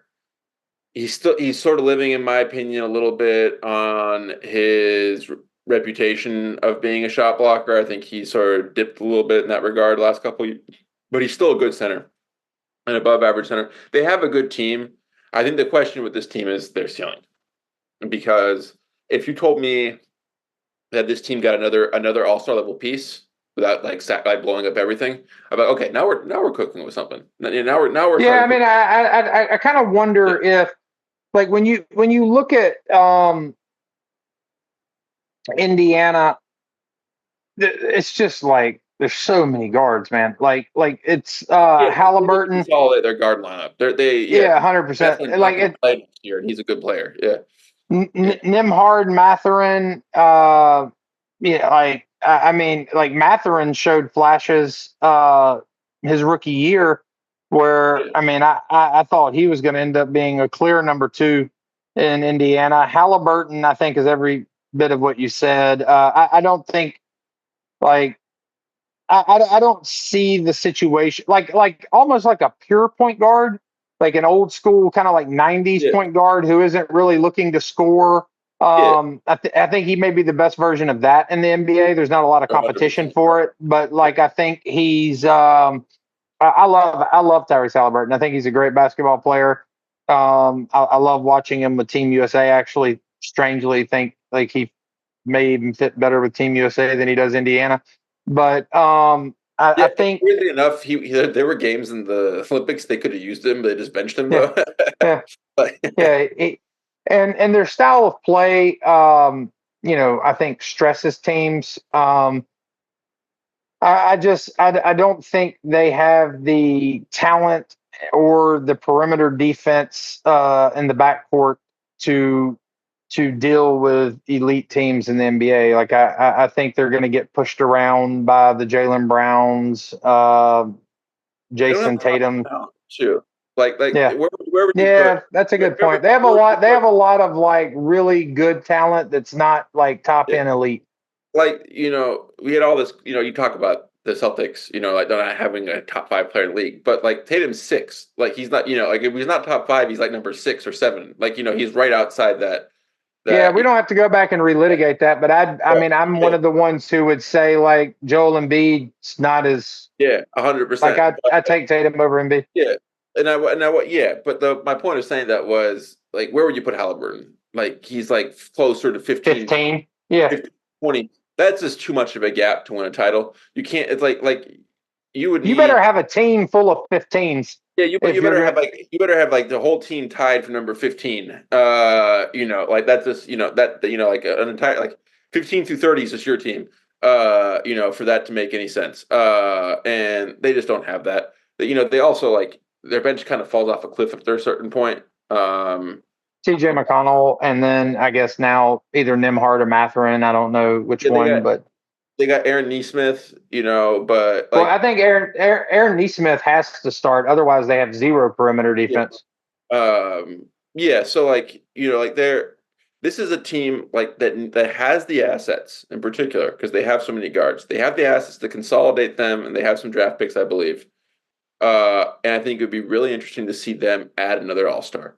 I don't think it happens this year. I think it happens next year. This is still a young team. But right now, number 5 is they had a deep run. Their run, this isn't the Hawks situation where they went to the conference finals and never won a playoff series again. But like that was, that's their. I would be very shocked if that happened again this year. Put it that way. If they, Well, like I think that's an interesting segue for me because like right now they'd be in the 4-5 game. yeah, And you'd be matching them up with when I say right now, I mean in our power rankings, we would have them matched up with Philadelphia. yeah, that'd be an interesting series. That'd be a fun series actually. I mean, Embiid would have to have one of those old school football oxygen machines, like the with the big ass fans they have Oh, for. if Embiid's fully healthy, Yeah. that series is over. They don't have anything to deal with Oh, that. he's But an average. like, Yeah. I mean, yeah, they can't even bring anybody off the bench to deal with it. Like, I mean, they'd have to go get an offensive tackle from the Indianapolis Colts to deal with that. Like, I mean, yeah, we were joking about the Giannis thing, but the next day the Pacers went out and signed James Johnson. So like they were legitimately freaked out by the fact that Giannis was bull rushing their team and they had no yeah, response for it, and yeah. so I think that, good team, I think they have a Fun pretty team. fun team, but a pretty clear ceiling. So who do you got number 6? Actually, so like, I have the Magic at 6. I would put. I don't think that the Magic right now. I think it's close, and I wouldn't be surprised. But like, if I was, gun to my head, forced to bet, I'm taking the Pacers over the Magic. But Mm-hmm. I think that the Magic are better positioned for the future. I think that their size and the skill sets that they have in that size, like that's another interesting thing to be about the Mavericks. I mean, I'm sorry, the Magic. Like Big, Franz big, big. Wagner, Franz Wagner, and Paulo Banchero are highly skilled big guys. Yep. And I really like that. I like Wendell Carter Jr., Jonathan Isaac. Like they have really good rim protection and rebounding.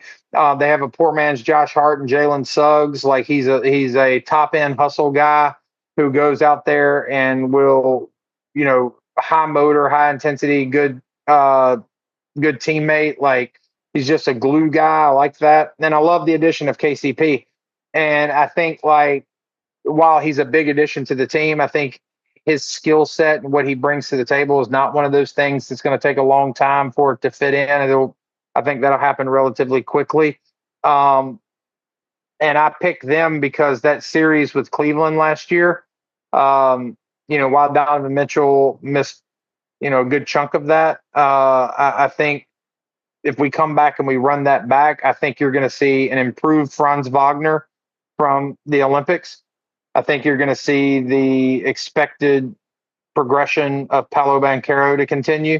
I would not be surprised one bit if you start seeing Paolo Banchero sniffing around All NBA third team. I think that KCP is going to give them an elite defensive presence along the perimeter to help deal with players like Donovan Mitchell. And I really like their big rotation and the rim protection that it provides them. They're big And rotation. Elite, literally. yeah, it's great. It's great. Like you don't have an elite big, but what you have is 3 You have. I think Wendell Carter's sort of, you Goga's still on, know, right? Goga huh? Batadze. Isn't Goga Batadze on there too? He's pretty good. Yeah, like he's I don't even know. I think like I haven't looked at their roster today or yeah. recently to know whether or not they re-signed him, but I think that Mo Wagner is another underestimated piece in that, especially in the playoffs, because you're talking about a guy who'll just get in there and muck it up, like a fighter that just kind of, you know, gets that changes the energy of the game. Yeah. So I'm big on the trajectory of the Magic.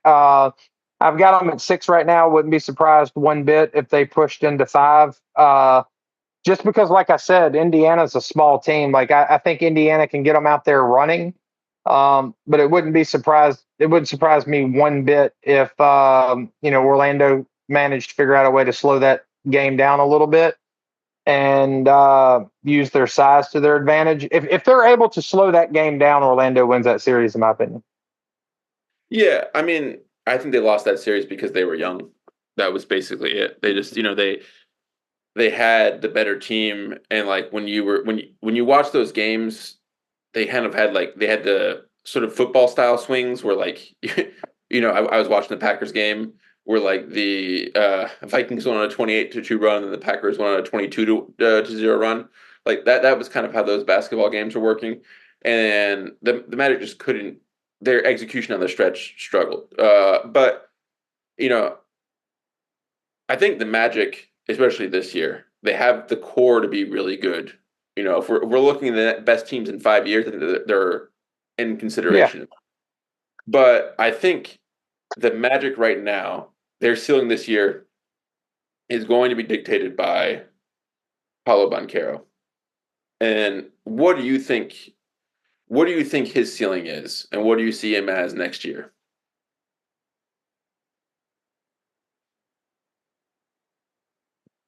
I mean, I think that given their style of play, I'd probably put them around 24, 25 points a game as sort of like a ceiling. Yep, that's fair. And I Yeah. think I think, maybe like 10 rebounds. yeah, I mean, at like 8, 9 rebounds a game. Like, I think that, I think like to me, the thing about the Magic is you have this sort of the dueling progression of Franz Wagner and Paulo Banchero. And like, long as their ascent, like, because I think both of them are getting better. Yeah, Um, and I don't know that you're in a situation in Orlando where you're suddenly going to see one of them take this huge leap and become some, you know, ball centric superstar that the offense is entirely running through. I think you're going to continue to see them be sort of like the two wings of that bird in Orlando that makes it fly. yeah, And I think what you're seeing is complementary pieces be added around them. And I think they've done a really good job of building those pieces around them. I think KCP makes all the sense in the world. I think um, um, uh, Jalen Suggs. Sorry, I think Jalen Suggs makes all the sense in the world. You need a guy out there who's bringing that energy, fighting for offensive rebounds, working to do all of the dirty work that a team in the playoffs needs in order to succeed. I think you see it in New York with Josh Hart, and I think Jalen Suggs is that in Orlando. 100%. He's also a player who needs to play point guard, but not be the point guard. If that makes sense, mean that he does Yeah, not does not need to be the he brings the ball up the court and lets Franz Wagner or Paulo Banchero go to work. yep. And Wagner really initiates the offense, or Yeah. it's low post. I think they have a really good team. I think that this is not their year. It's too early. I could see them winning a series. I think what you're going to see is a little bit of progression. They're going to win their first round, or they could win a first round. And I think, but again, this is another team where the final version of this team is going to have one more major trade into it, in my opinion. And I don't know what that is. Like their issue is they actually have good players at every level. They really need is Banchero to take a leap into the top 10 in the league. That's what they really need. Like if he can do that, or if Franz can take a leap into the top 15, like that, like just give him the second thing. No, I think they're good. I think KCP is going to add the shooting they need to make that offense less clunky. Their offense, Well, I think where the upgrade can happen in Orlando is at the 5. yes, Um, like I think that they have a really really really good big rotation, and nobody's looking at Orlando and saying like, oh, the center rotation's weak. That's not the case. However, if you're looking for a place where you can consolidate all of that into a top tier player that helps get you over the hump, that's where I see it. yeah. I mean, they're a team that they could find a way to get an all-star center. And I think what they seem to be banking on this idea that Preacher Man, I mean, Jonathan Isaac, is going to be this new thing. First off, that dude is like, he was healthy last year, but that guy's had like the most chaotic injury history of all time. Like he missed like 3 years in a row, and I know he's like a legitimately an all-world defender when he's healthy. But like I just don't want to trust on him. But you put in. I'm trying to think of like a placeholder 20 and 10 center. But like you throw Demontis Sabonis. yeah, Sabonis is a great one in there. You're certainly talking about an elite all NBA, like not all NBA, an all NBA level team. But you're talking about, a contender at that point. Oh, if I mean, just as a placeholder, hypothetical thought experiment type thing. If I woke up tomorrow and it was announced that Sacramento had traded Sabonis to Orlando for not any of the players that would be remaining in the starting lineup, like, then I think that you're talking about a totally yeah, like I mean, well, but that's kind of the interesting thing about Orlando is there's I don't think Anthony Black is going to provide them um, with what they need. That's not to say Anthony Black isn't a good player. Like I think you give him some minutes, you develop him, you hope that he shows flashes and that he's something exciting that you could later leverage in a trade package that enables you to upgrade at your 5. But like when I look at the East, it's kind of tough sledding for those teams because I think if let's say the Bucks or the 76ers or the Knicks suffered some major season-ending injury to, a critical piece and they just sort of fell out of the top 5, and you could see the Magic, moving up into the 4 or 5 slot, something like that. Yeah, I think they could win a series. I think that the problem that they're going to have is if you're in that 6-7 slot and you're getting face up with the Bucks, Yep. fully healthy Bucks team in the first round. I think that's a problem. No, I don't think they're ready for that. no. I mean, like if I were them, I think they need to go to like camp out in Houston and desperately try to convince Houston that the key to No. their future is Jalen Green and not Alperen Şengün, and you should trade us Alperen Şengün right now, please. Like that would be that would be like the type of move I would go for them. Yeah, But I like that too because you could also figure out a way to either pair Shingun with either Carter or Isaac, whichever one you keep, and play Sengun kind of more like a 4 position. yep. And yeah, but anything else on Orlando? No, I mean it kind of segues into who put them out of the playoffs last year for me because I have the Cavs up next, and Yeah, for me the Cavs shouldn't be here. The Cavs should be much higher. the best Um, way to put it. Yes. Yeah. yeah, the Cavs shouldn't be here, and they shouldn't be subject to the questions I'm about to ask, which are do Jared Allen and Evan Mobley pair well together? Does Donovan Mitchell and Darius Garland pair well together? Like, we're not only are they still here, I feel like we're still in experimental mode. Yeah. Like, I feel like we're still figuring shit out, and it's almost like Groundhog Day. Like Bill Murray's waking up and reporting on the Cleveland Cavaliers, and it's like we've got all the pieces in place. We're just waiting to see if they're going to gel and make it work. And those are the questions we've been asking for a while now. Evan Mobley got paid. Yeah. Evan Mobley, there's a lot of expectations on Evan Mobley, rightfully so. Like everything that people expect, you can see it in him. He just doesn't seem to put it together all out on the court consistently for long stretches of time. And it does appear that he is more capable of doing that when Jared Allen isn't on the floor. And strangely, it seems as though Donovan Mitchell functions better when Darius Garland isn't on the floor, and Darius Garland seems to function better when Donovan Mitchell isn't on the floor. But it's also clear that everybody in the Quicken Loans Arena front office believes that these pairings are going to work. Which is insane. I mean, we're entering our junior year of this team. If this were a college, these players would have all declared for the draft already and left.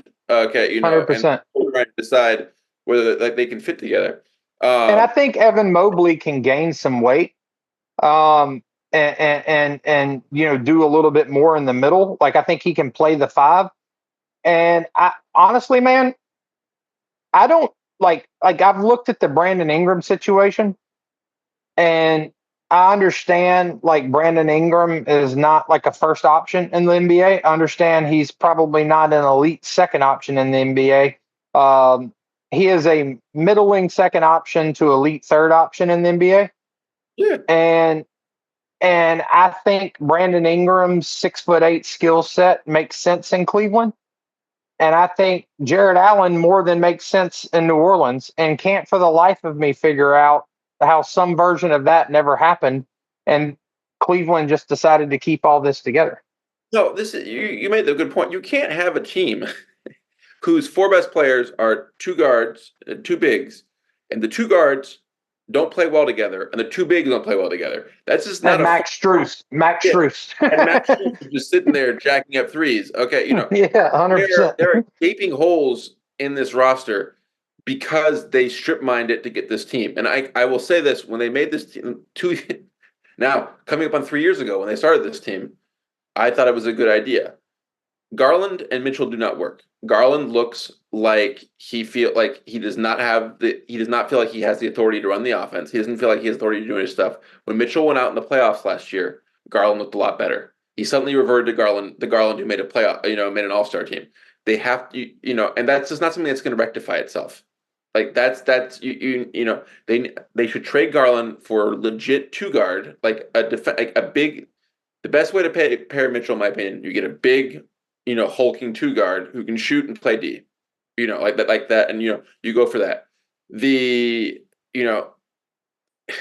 can't have 2 bigs who don't play well together, neither of who can pass and neither who can shoot 3-pointers. That's just not this is not like that. That did not work in the 90s, and that does not work now. And if it did not work neither one of them are like, they're both good. Jared Allen, is further along in his career than Evan Mobley, but like I think that I think Cleveland hopes that Evan Mobley has a brighter future than Jared Allen, but like neither one of them. Do you have Jared Allen as top 10 big in the league?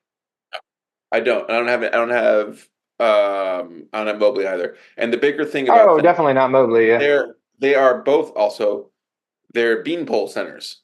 And like 2 years ago, Mitchell Robinson single-handedly, like, he tossed them around. They were like they would bounce off of him, and he got, I think, like 6 offensive boards a game, and he single-handedly won that playoff series for New York. And it was so bad that Jared Allen said that the playoff, the lights were too bright for us in the playoffs. Like, this is not a workable center front court. Like, like against teams who can't push him around, it works. But like, like the person to pair Mobley with is a Yabusele style power forward, 6'9", can shoot, and who's willing, like you want to toss around my center? Okay, I'm 270 pounds, and I'll go in there and I'll take the defensive lineup. I'll take the defensive rotation. So for him, that's the guy you want to pair him with, and who can stretch the floor. Like like you trade for the Ingram for Allen trade makes a lot of sense, especially because I think New Orleans is so desperate for a center at this point that they would absolutely probably throw in a couple picks, for it. Just be, like I think that you could probably get, and you can get Ingram on discount. He's a good player. We talked about it when the Pelicans last time. He also fits perfectly with this team. They need secondary scoring from the wing position. He would allow you to move Strus. This is talking about a universe where you've also traded away Garland, but he would allow you to shift Strus, who's that 6'5". He's a little small to be playing small forward. You can shift him over to shooting guard, where he's a big shooting guard. You do these things, and the lineup makes a lot more sense. They have really good players, but we're on year 3. You can't go into the NBA where contracts max out at 5 years and be starting year 3 and be like, does our lineup work well? Players are now eligible for extensions. You should have the answer to this by now. If you haven't had the answer by, beginning of year 3, then it's not working. And so they're a team that's really frustrating to me because you watch them and you can see the players know that this isn't working. Like what we're doing isn't working. And they're paying an awful lot of money for mediocrity. They are paying it, and not in a great, not in a humongous market, either. And this is a young team. They have time. They're not running out of this, but they could be a lot better, and the team can make a lot more sense than it does, and it should be honest. They should be making some trades.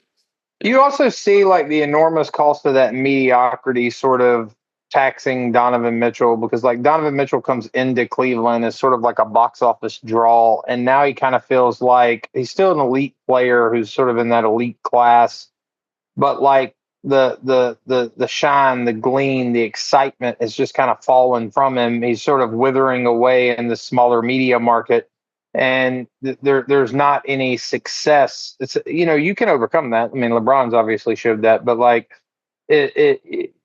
there's nowhere near the amount of success that you need to have. There's not even enough suspense or enticement or allurement to even begin, tantalizing audiences. It's just not an exciting situation. There's nothing about it that says anything other than mediocrity. They're in the middle of the pack in the East, and there is nothing about the infrastructure of this team that suggests they're going to transcend that.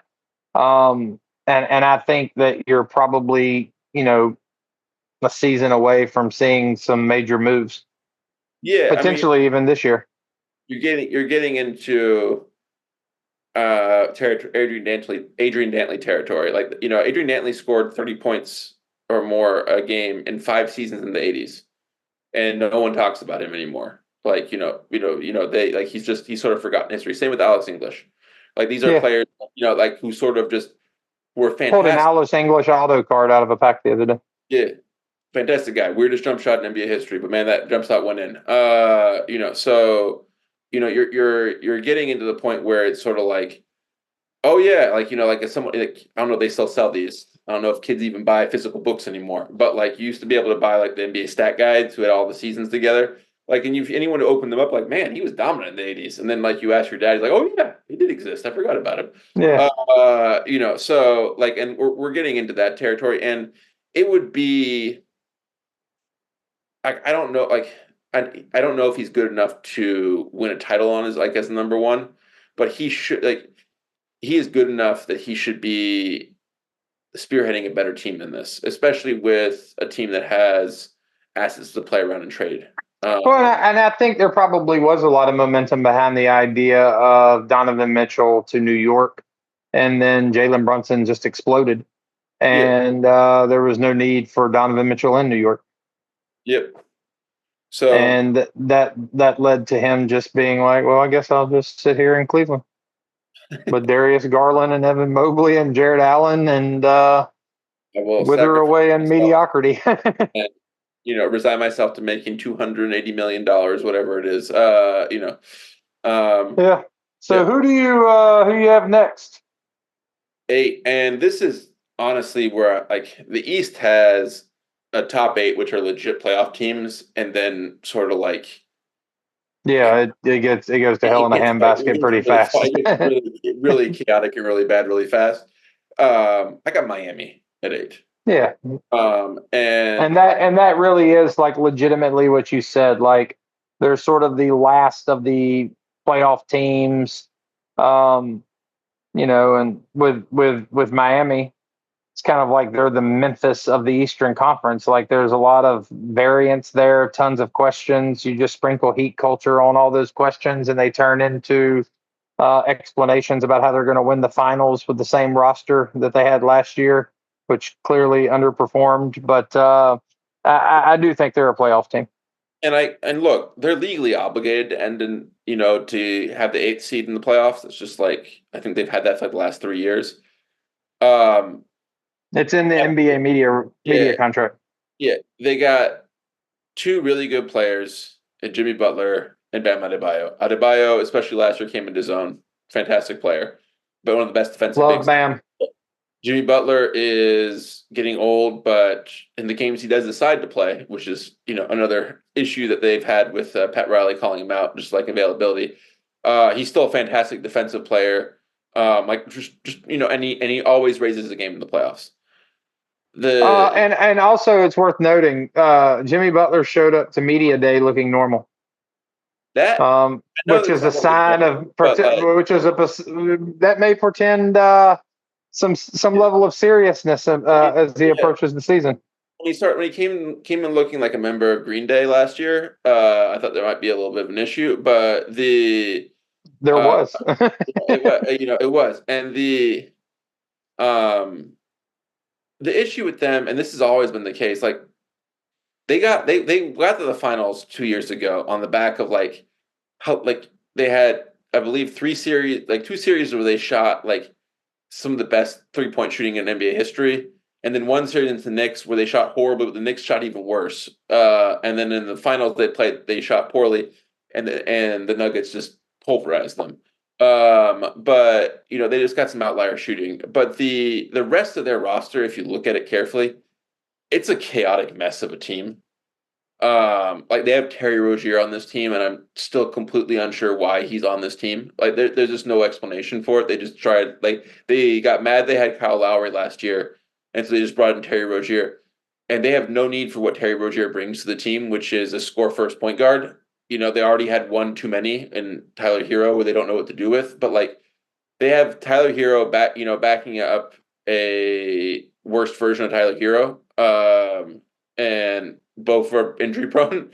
They have, you look at they have Jaime Jaquez Jr., who I like, but I don't think is like I last year when he sort of burst onto the scene, there were talks about. I remember Michael Pena at the Ringer was like, "Would you trade Jaime Jaquez Jr. for Jaylen Brown?" And I was like, "Yes, 100%." And he's like, "I don't know, man. In 5 years, he could be just as good." That's not the case. I mean, he's going to be good, but he's at best. Like, I don't. Do you think he's winning an All Star, getting to an All Star game? I don't think so. I would be. I do think Jaime Jaquez will make some All Star teams in his career. Yeah. Are you if you're asking me, do I think he's going to be on an All Star team this year? Yeah. Hell No. no, No. No. no. Yeah, and so they have him. They got Haywood Highsmith. Who's sort of like Yeah, the one thing they're really fucking good at is this sort of getting undrafted free agent dudes. They just sort of always have one or two a year who are really good. And he's sort of going to plug and play for Caleb Martin. But like if you look at the rest of the roster, I mean they got Alec Burks in this team for some reason. They have Josh Richardson. Uh, they have Thomas Bryant. There's not like it's just so it's sort of it's one of the NBA teams that's just sort of accumulated players who are good, but I don't necessarily see how they fit together. Yeah, I mean, I think like Tyler Hero is another one of them players who, like, I never had, not one day of my life have I woke up and said I want to go defend Tyler Hero, but In fact, you were he spurred gets by him. You were called Tyler Hero. yeah Yeah. yeah my son called me Tyler Hero the other day. I Yeah. caught me off guard, but Yeah. the he gets a level of hate and criticism I think is unwarranted. Tyler Hero is a really good basketball player, um, and I think there's certainly room to grow. I think there's certainly I think he can be used better too. Quite honestly, I don't think the role is clearly defined for him in Miami, which is a problem. He is not a point guard. He is a two guard. Um, He also has the size of a two guard, so I'm not really sure why they keep yeah, on trying to do a point guard. yeah. Like he has the size of a two guard, and he has the mentality of a two guard. Yeah. And honestly, my experience has been once you have the mentality of a two guard, you're not converting that into a point guard. So that's And so, hardwired. That's hardwired into you. yeah, man, that's like burnt in there. That's not coming out. And so, like, I think you've got to let Tyler Hero be Tyler Hero. I agree with everything you said about Jimmy Butler. You know, I think this year could be an interesting year for Jimmy Butler given his contract situation. I think if Jimmy Butler has, as much as he signals that he does in the tank, I think this year could be a sort of banner year for Jimmy Butler. He's at that age where he wants to get one more big contract, and I think he's going to play hard for it this year. I expect to see. I agree with you about Bam Adebayo kind of coming into his own last year. I expect to see sort of even more of that. I'm huge on Bam Adebayo. Once you get out, like I kind of have him and Domantas Sabonis in that sort of periphery elite center category. Yes. Like the Jokic's, the ADs, like they're all kind of in their own little clique. Embiid's in there, and then like right outside of that is where I have Bam and Domantas Sabonis, and I think it is far more likely that in the next year or two we're going to see Bam Adebayo poking his head into that elite bubble, that top tier bubble. His athleticism is freakish. Yeah. High energy, high motor guy. I love watching Bam Adebayo play. I think they also have some interesting. Highsmith.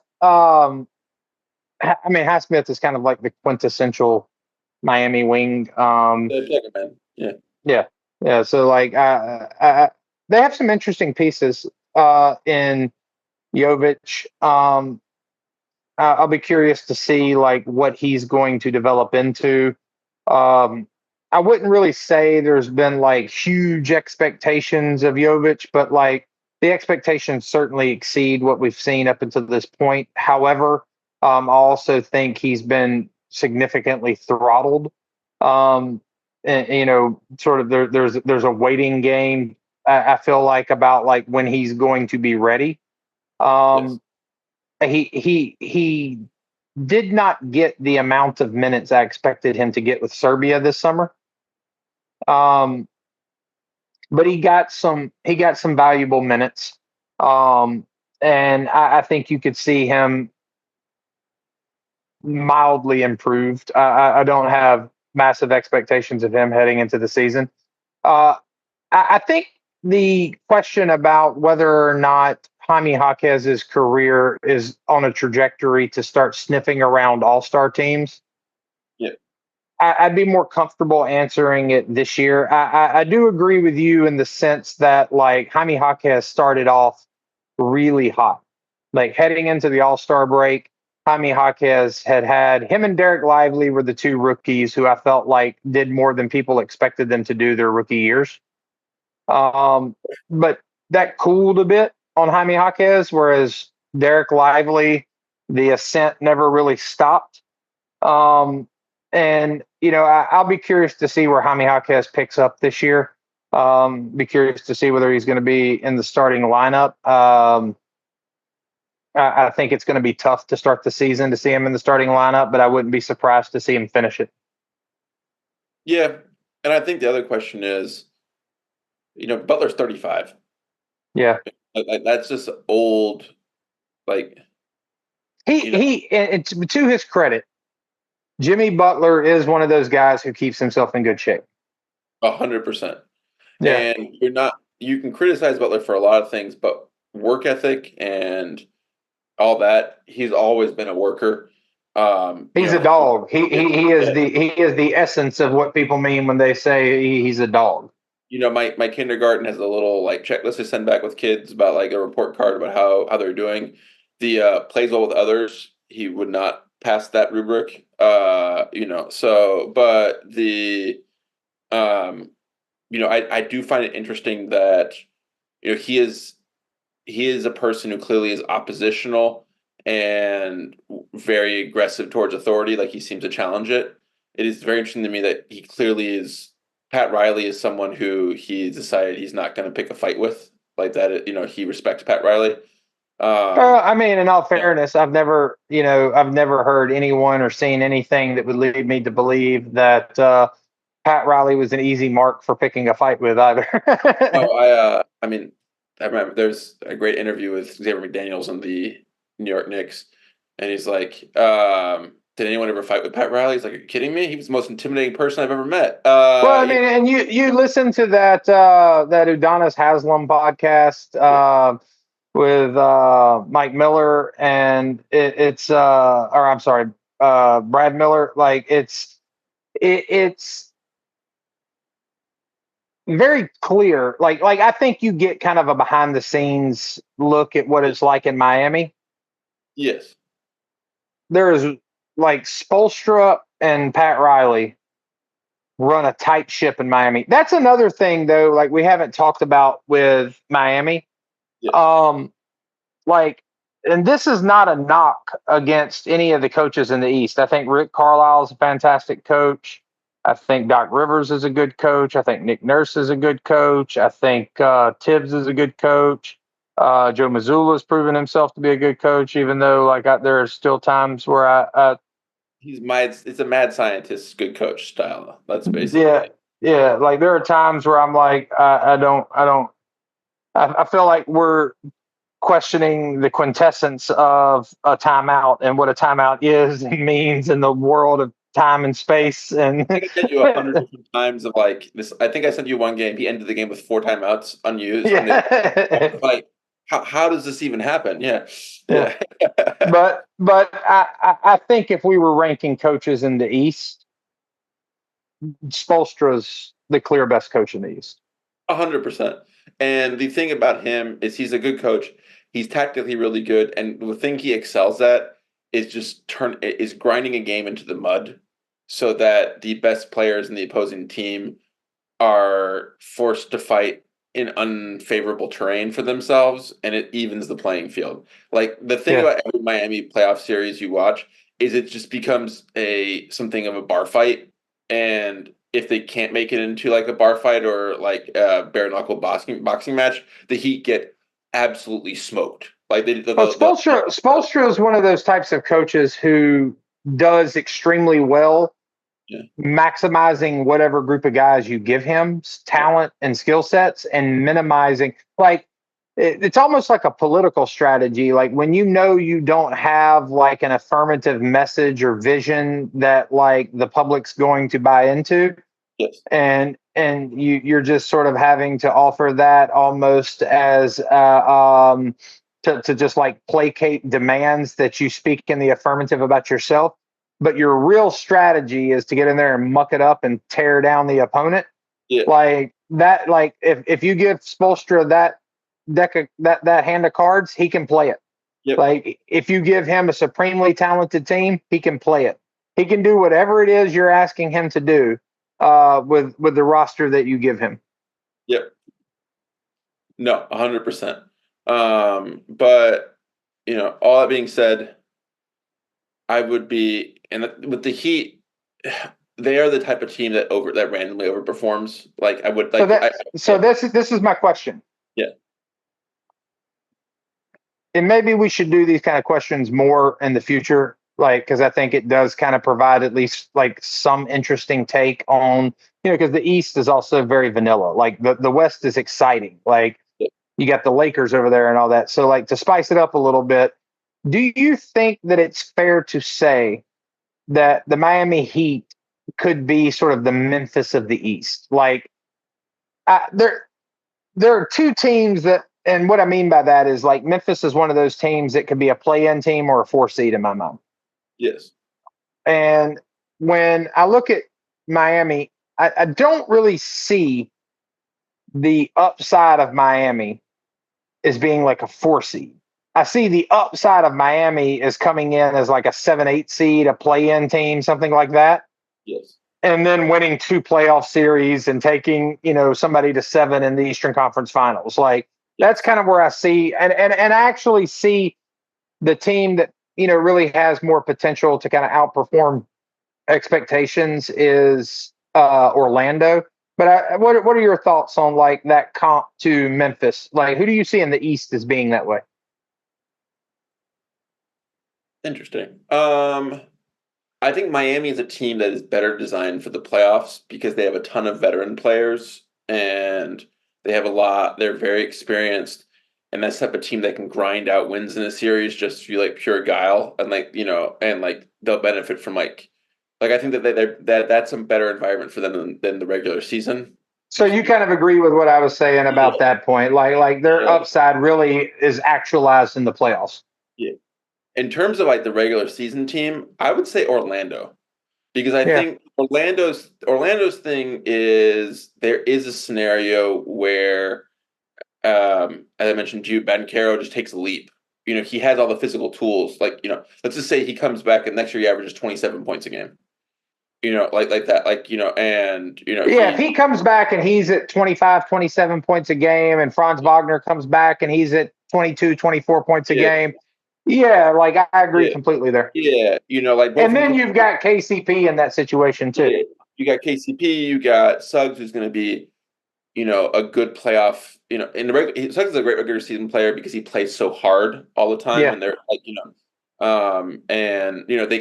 they also have that nastiness in them. Like the Wagner brothers trying to fight everyone. Like they're constantly getting into especially Mo.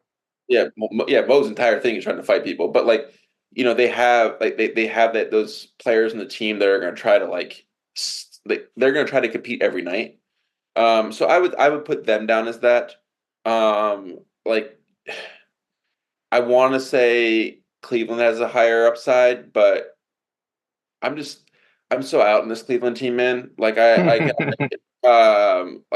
really want to like them, but the pieces just don't fit. Like they just don't fit. No, I agree. And even with Orlando, the comp to Memphis, while I agree it is Orlando, the big difference is Ja Morant. Like you don't have a player of that caliber on the Orlando Magic team. Like the thing about Memphis is they're showing back up, to me, unless they just have like another natural disaster level injury ridden year, they're going to be the most improved in terms of win total this season in the NBA.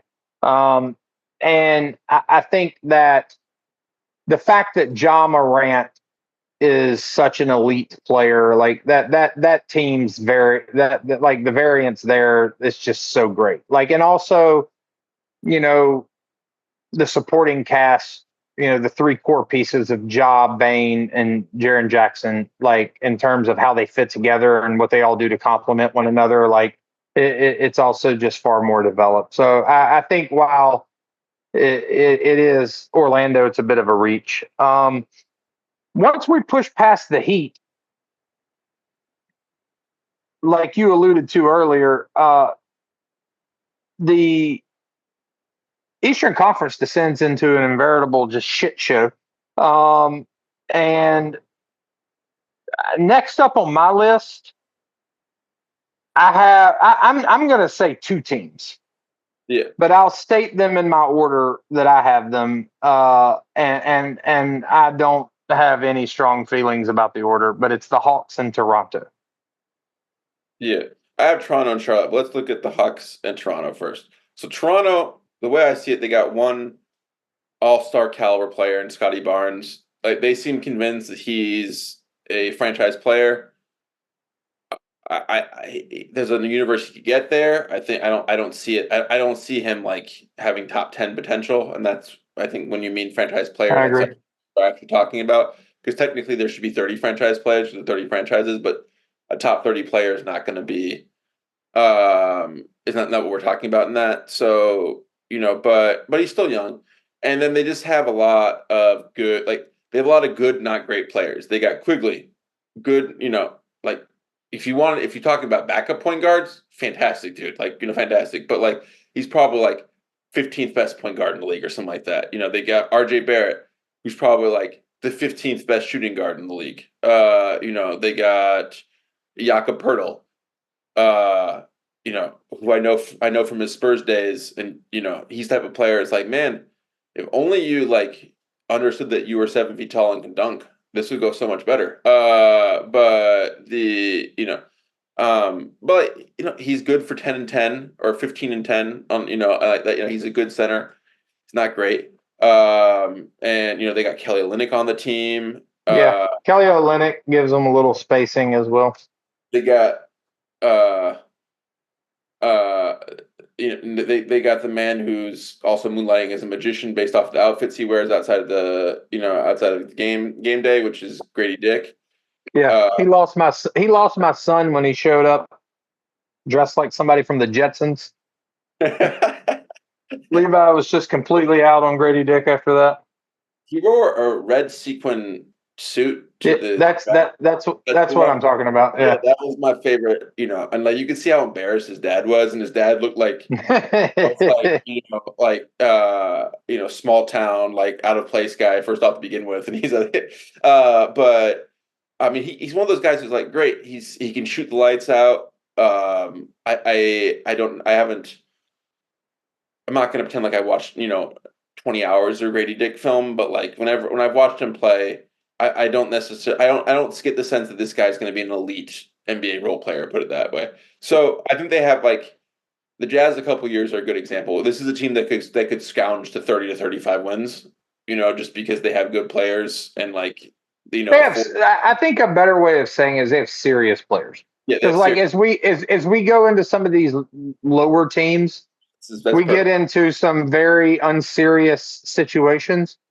I completely agree with your assessment of Toronto.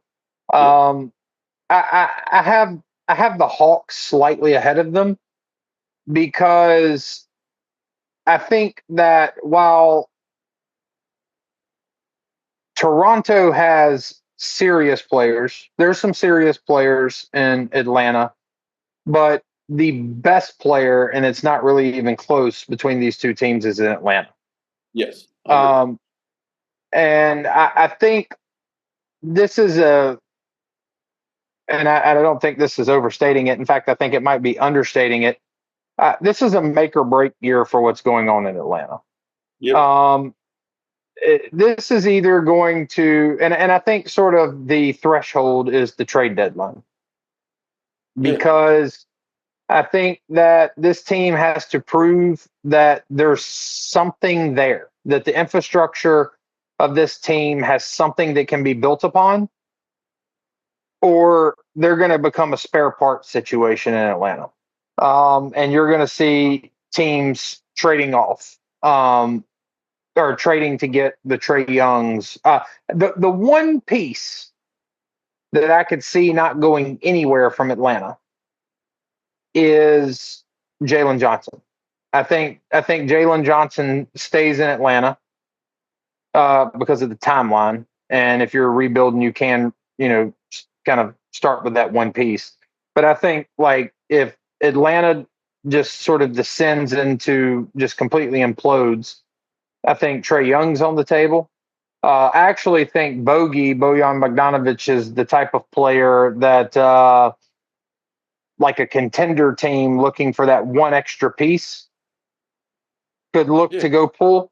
Because he's certainly the type of player that you could bring in and he could contribute quickly and fill a very specific need that a team might have.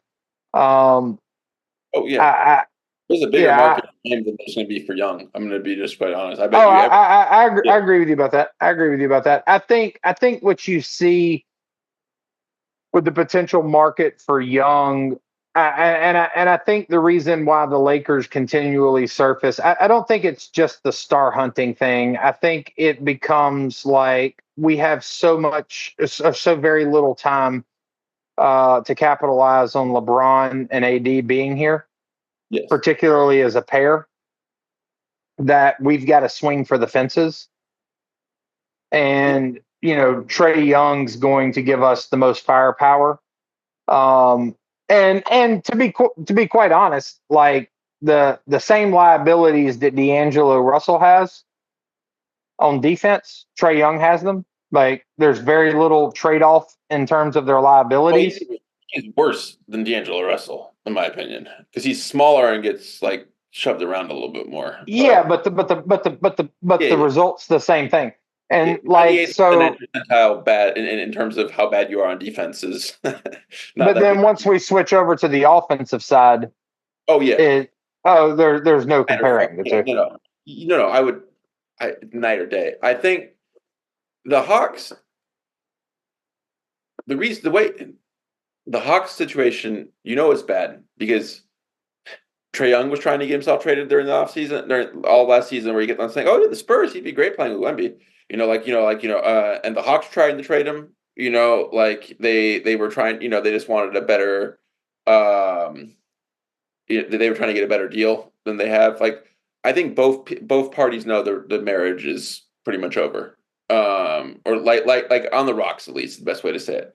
I think that they have assortment of longer term contracts that are like in the $10 to $20 million range with DeAndre Hunter, with Clint Capella, with Bogey's tradable, but that they would really like to get off of, but they can't. So me and you agree Bogey's the most tradable asset on that team. Oh, I think that if Atlanta starts calling teams for Trae Young, you're gonna have teams like, no, but call us back when you want to trade Bogey. Because I think he's the player teams are like, we need bench scoring. Oh man, you get Bogey. Holy shit, that's a 20-point a game guy potentially tonight off the bench. And not only that, he's the guy who shows up in the biggest games. He's so 100 and an extreme competitor. Yeah, and he's a plug and play type of player. He fits a lot of systems. So I completely you know where he fits really well. Miami. No, that's a good one. Yeah. They're going to try to somehow get Terry Rozier for Bogey, because it's Miami. They're like, no, we'll give you Haywood Highsmith and a second round pick. What do you mean you're going to hang up on us? I think there's Pat Riley just looks at him and is like, you do want Highsmith. But you will give us a first round pick. But in the most I think. This is a team that if they didn't owe 2 unprotected firsts and a pick swap to the Spurs, first round pick swap, that they would have already blown this team up. The problem, I'm 100% convinced on that. I think that everyone knows it's over, but there's no real incentive for them to tank this year right now because the Spurs own their pick. So if they blow themselves up, the Spurs get the Spurs will end up with Cooper Flag. That's how it is with the Spurs. Which I would be perfectly cool with. In fact, I think this is the outcome we should all be hoping for. But I think that one of the problems that you're going to have that would require like the Department of Justice to like open up an antitrust investigation. Look, we'll just send him Jeremy Sohan as as payment for their troubles. But I think that this is a team and you can see it from like the comments that I don't know how much fun they have playing together. I think there's a lot of players that prefer to be elsewhere, I don't and think anybody's having any fun in Atlanta. yeah, I mean Trae Young, and like regardless of the validity of it, one of the funnier comments of the offseason was Trae Young going on Paul George's podcast and like, what do you think of your number one overall pick? And he's like, role player. Like that to me was Yeah. just funnier. Like, okay, man, you're doing a really good job talking up, Yeah. You got Ricochet, you got Jalen Johnson, you got Trae Young. Like I think there are, like, I have no idea what Ricochet is going to look like. He's gonna be a three. And the reason I have them where I have them, and the reason I'm not like I think it is a question as to whether they implode. I think it is it. If I had to bet on whether that was going to happen or not, I would bet that it is. But I think it's still a question, and I think the pieces that you would need to prevent that from happening are there. Are there? Yes. Yes. 100%. Like I don't think this team is going to go deep in the playoffs or anything like that. And I agree with you too. Like given the fact that there's no incentive to tank, like there's going to be every effort to avoid that. And you know, it remains to be seen what it's going to look like. But Clint Capella, Jalen Johnson, Ricochet, um, Trae Young, Bogey. I think all of these guys are capable of performing much better than they have, and maybe hopefully for them that the pairing of DeJounte Murray and Trae Young was just in some way prohibitive, and now that logjam's been broken, you can see an offense that makes more sense and a backcourt that's not quite as porous. Yeah, I think the other thing with Atlanta, and this is my personal curiosity. I'm not like obviously I don't have sources in the league, but their team, they made the big DeJounte Murray trade where they overpaid the Spurs. Now he was coming off a 28-8 year, but they overpaid.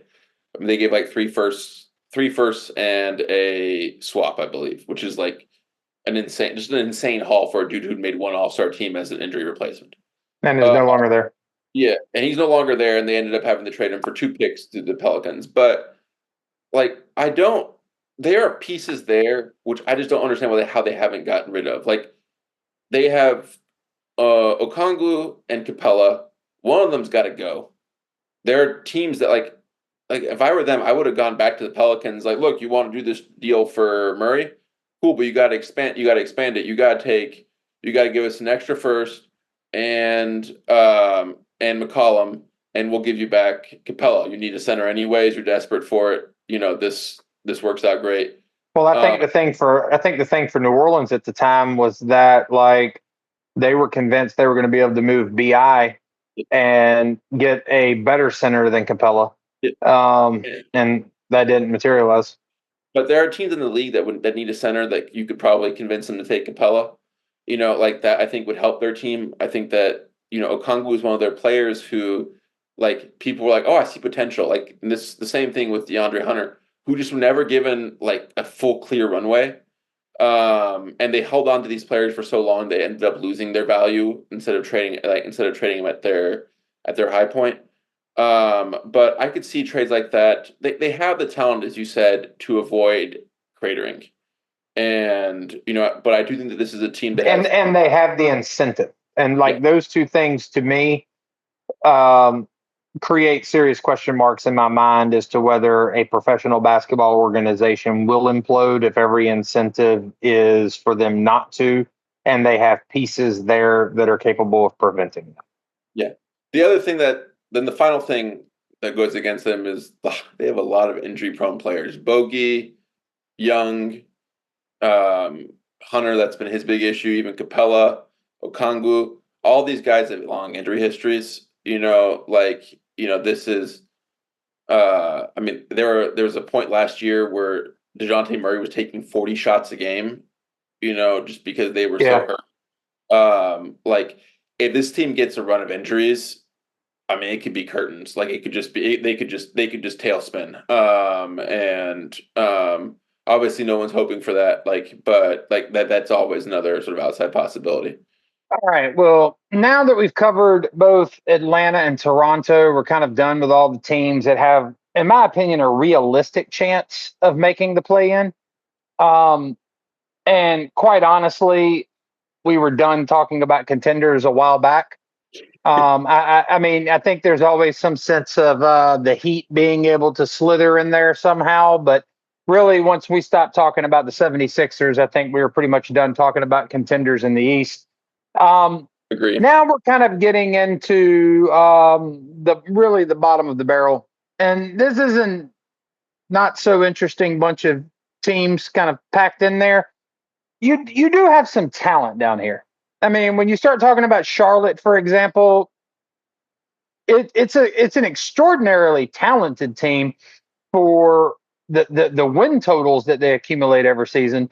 LaMelo, Miles Bridges. I mean, there's some talent on this team. I like Mark Williams. The problem is it's just fundamentally not a serious team. Yeah, 100%. Like LaMelo has easily top 15 NBA talent with his size, his ability, his ability. That's never been in question. What Never. has been in question with him is, does he care enough to play serious basketball? Yeah. And then when Yeah, you yeah, and when you look at Brooklyn, like you're there's not a whole lot interesting going on there. I mean, I'm an LSU fan. We got a couple of LSU guys there. We've got this all season. We've gotten a touch further yeah, than just your standard Ben Simmons workout video. We're starting to hear reports from camp that he looks phenomenal. yeah, Dorian Finney-Smith basically said that he was putting the league on notice about how Ben Simmons looked the past couple of weeks. Look, I want to believe it more than anybody.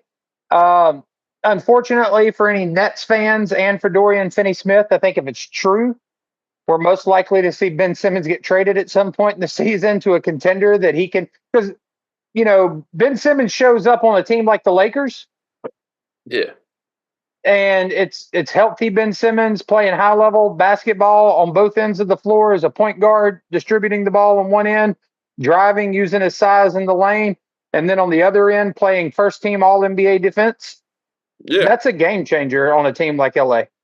I agree. I think I don't want to get too far ahead of ourselves because we've done this now like 3 years in a row. I found a post from 1,000%. like 2022, and we're coming on year 2025 here, where they're like, he's going to be a problem.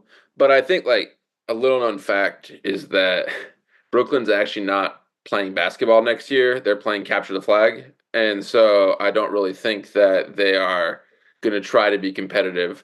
And I think that the Bridges trade, where they got 6 picks back and trade for their own picks, clearly indicates what their priorities lie. And if A they 1,000%. if they get if they get anyone that pops off and starts bringing them a little closer to 20 wins, I think you're going to see them shipped away to some Somebody who can give a pick. yeah, And so, yeah, yeah, I mean, look, I'm not skeptical as to, if Ben Simmons is healthy.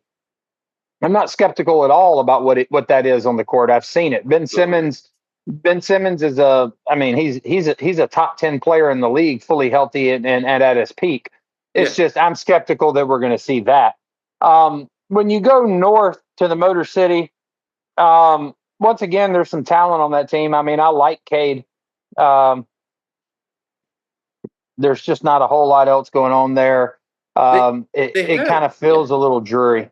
They have talent, and their problem isn't the same as Charlotte. Charlotte's problem is, I think Brandon Miller is a really serious player. I think that, but I don't like the team does not gel, and they need veterans and they need a bunch of things. The problem in Detroit is more so that the roster construction makes zero sense. Ivy and Cunningham do not work well together. They just don't fit. They both need to be given a chance to run their own team. Cunningham the only he is a talented player, but the way to make him successful, the way to set him up for success is to surround him with shooters. And instead they've drafted in the 2 past number 5 picks two hyper athletic small forwards who literally cannot shoot. Oscar Thompson literally cannot shoot. Like, he has the most broken jumper in the NBA. Well, maybe Ben Simmons will compete him for that. But they're another team you would expect to be tanking. I don't, they lost 30 games in a row last year, kind of famously. They've made some weirdly win now moves, like bringing in Tobias Harris. That's just a team I think that honestly they need to either get a number one pick or just tear everything down and start from scratch around Cunningham. That's the two options that they really have, in my opinion. But I know I hate to say it for Pistons fans, I just don't have a lot of cause for optimism there. Neither do Piston fans. I think that quickly going back to what you said about Charlotte, you're 100% right. The most serious player on Charlotte's team with the brightest future is Brandon Miller. Yeah. And, if there is a God, he will see to it that Brandon Miller is traded and get him on a real team where he can develop and begin to contribute to winning basketball because he deserves that. LaMelo Ball is without question the most talented person on that team. He's just not. He's been there long enough. He hasn't shown any commitment to playing real basketball. Down the road from Detroit and Chicago, that team also has some talent on it. Lonzo Ball's coming back, which is an interesting else's knee. I don't know if you heard that. Someone else's knee. They just replaced his knee apparently. Like, is an entirely new knee. Yeah. Or a used knee. You got a used knee. Yeah, I mean that's an interesting development. You got a lot of guards on that team. Really uncertain what's going to happen there with Josh Giddey. I think you're probably going to have to see him in the lineup just because he gives them a little bit of size. But like Vucevic, Patrick Williams, Zach LaVine, Josh Giddey, Io, Kobe White, and Lonzo. That's a pretty guard heavy rotation.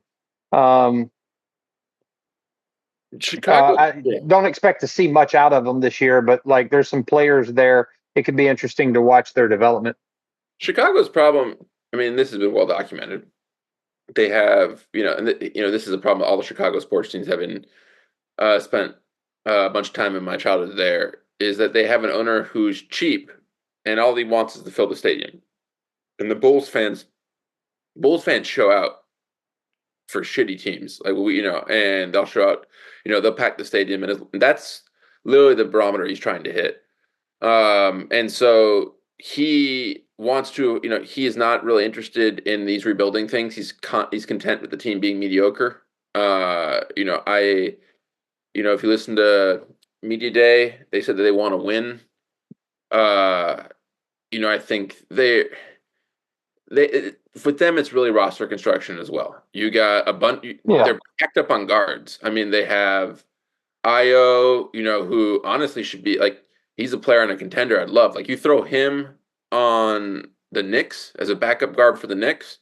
Oh man, like that's he's feisty. He's feisty.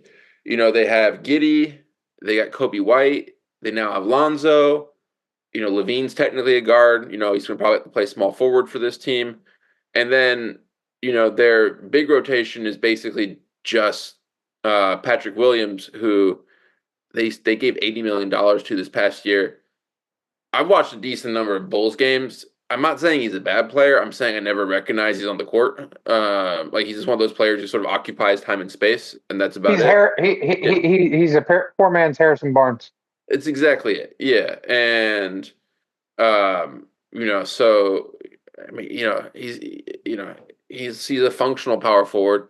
Vucevic, I just think Vucevic is one of those players who peaked a little earlier than you would expect, but his game, which is just basically predicated on mid-range shooting, just the NBA kind of involved him out. Like the same thing happened to Roy Hibbert, where he was like this dominant defensive big, and then like 2 years later, he was out of the league completely.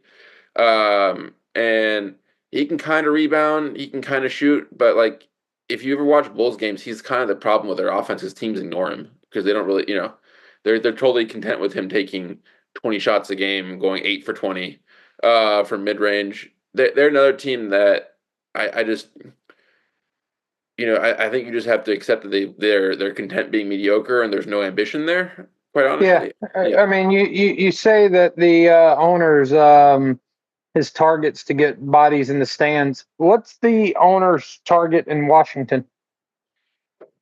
Um, well, that's interesting because I actually think that there is one of the only times you've seen.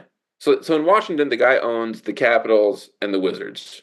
The Capitals are the NHL team for those who don't follow that. And for a long time in Washington, because they had Ovechkin, you had this weird dichotomy where he doesn't fire people. He's famous for that. He talks all the time about how that's really important to him. He doesn't like firing people.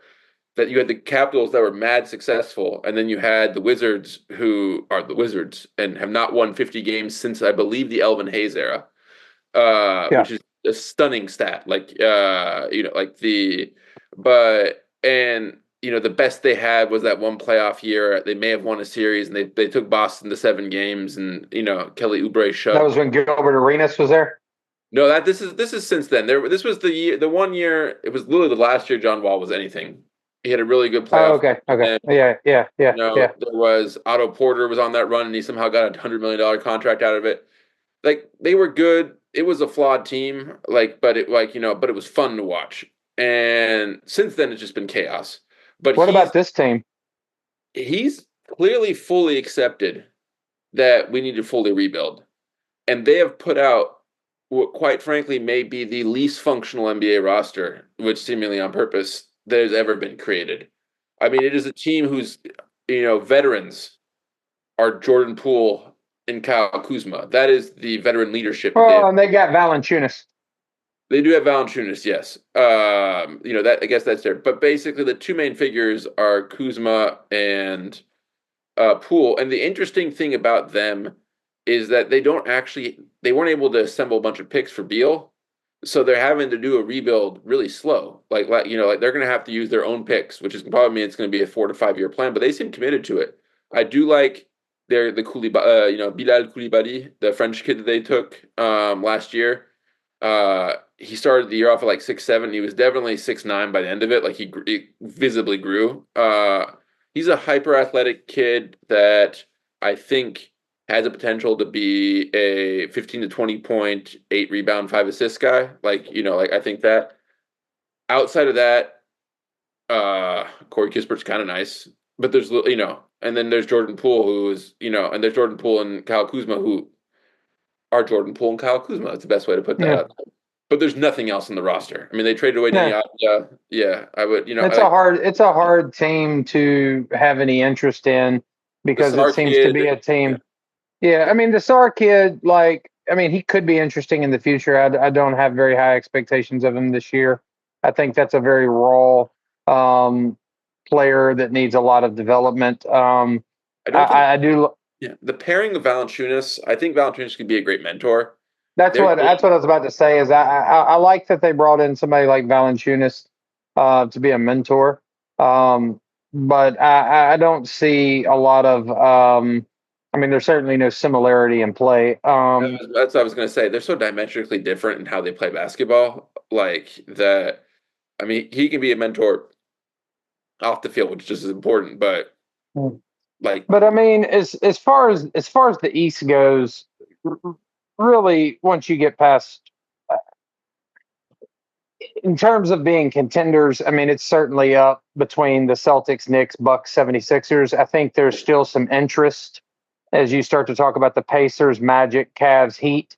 The Cavs are kind of thoroughly uninteresting, as we mentioned earlier, just because it's basically a starting lineup of two pairings that don't neither of which work. The Mobley Allen pairing and the Mitchell Garland pairing.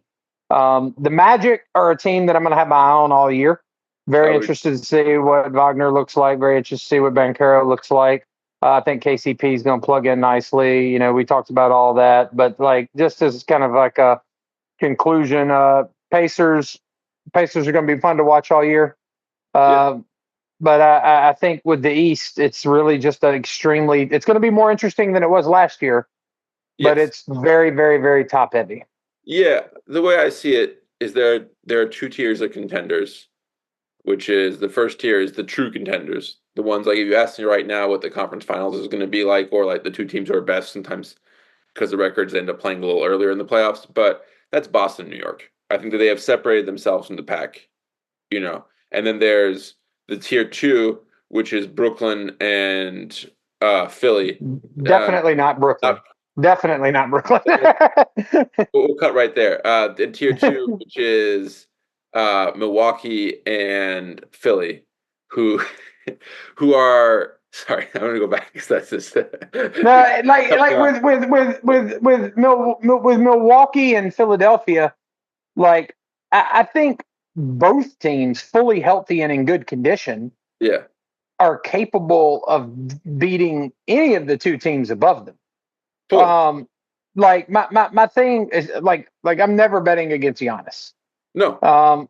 And if Chris Middleton looks anything like he did in the playoffs last year and the playoffs this year, and Giannis is fully healthy, that's a problem. I expect Dame to be better.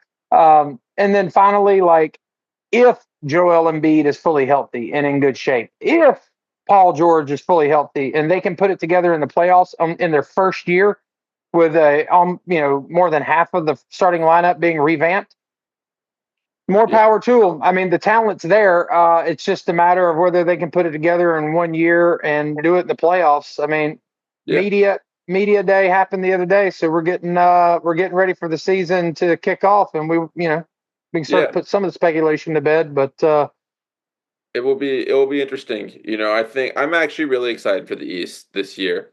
This is there are 10 teams who are sort of probably, in my opinion, kind of locks to make the playoffs in some order or fashion. And then there's, unlike in the West where it goes like literally 13 to 14 deep, the remaining 5, as we just talked about, are kind of just chaotic messes. But have no chance. That, like in past years in the East, we've had this problem where the playoffs can get really boring because there are only 2 good teams. And so, you get a bunch of you get a bunch of bulldoze series. This year, it's going to be really competitive. It's going to be a really, I think that, especially round 1 is going to have some really fun matchups because, like a team like, as we were just talking about, a team like Indiana, they can push, they can push a Celtics, they can push Philly, they can, a couple of things roll their way, they can inch out a series victory. So I'm really excited for it this year. Yeah. Well, that's the Eastern Conference power rankings. Big surprise, Celtics are at the top, and Washington, Brooklyn, Chicago, and Detroit are at the bottom. Yep. So thanks for tuning in. Remember, you can subscribe to our podcast anywhere you get your podcast, and we're available on YouTube. Thanks. Look forward to seeing y'all again next week. Thank y'all.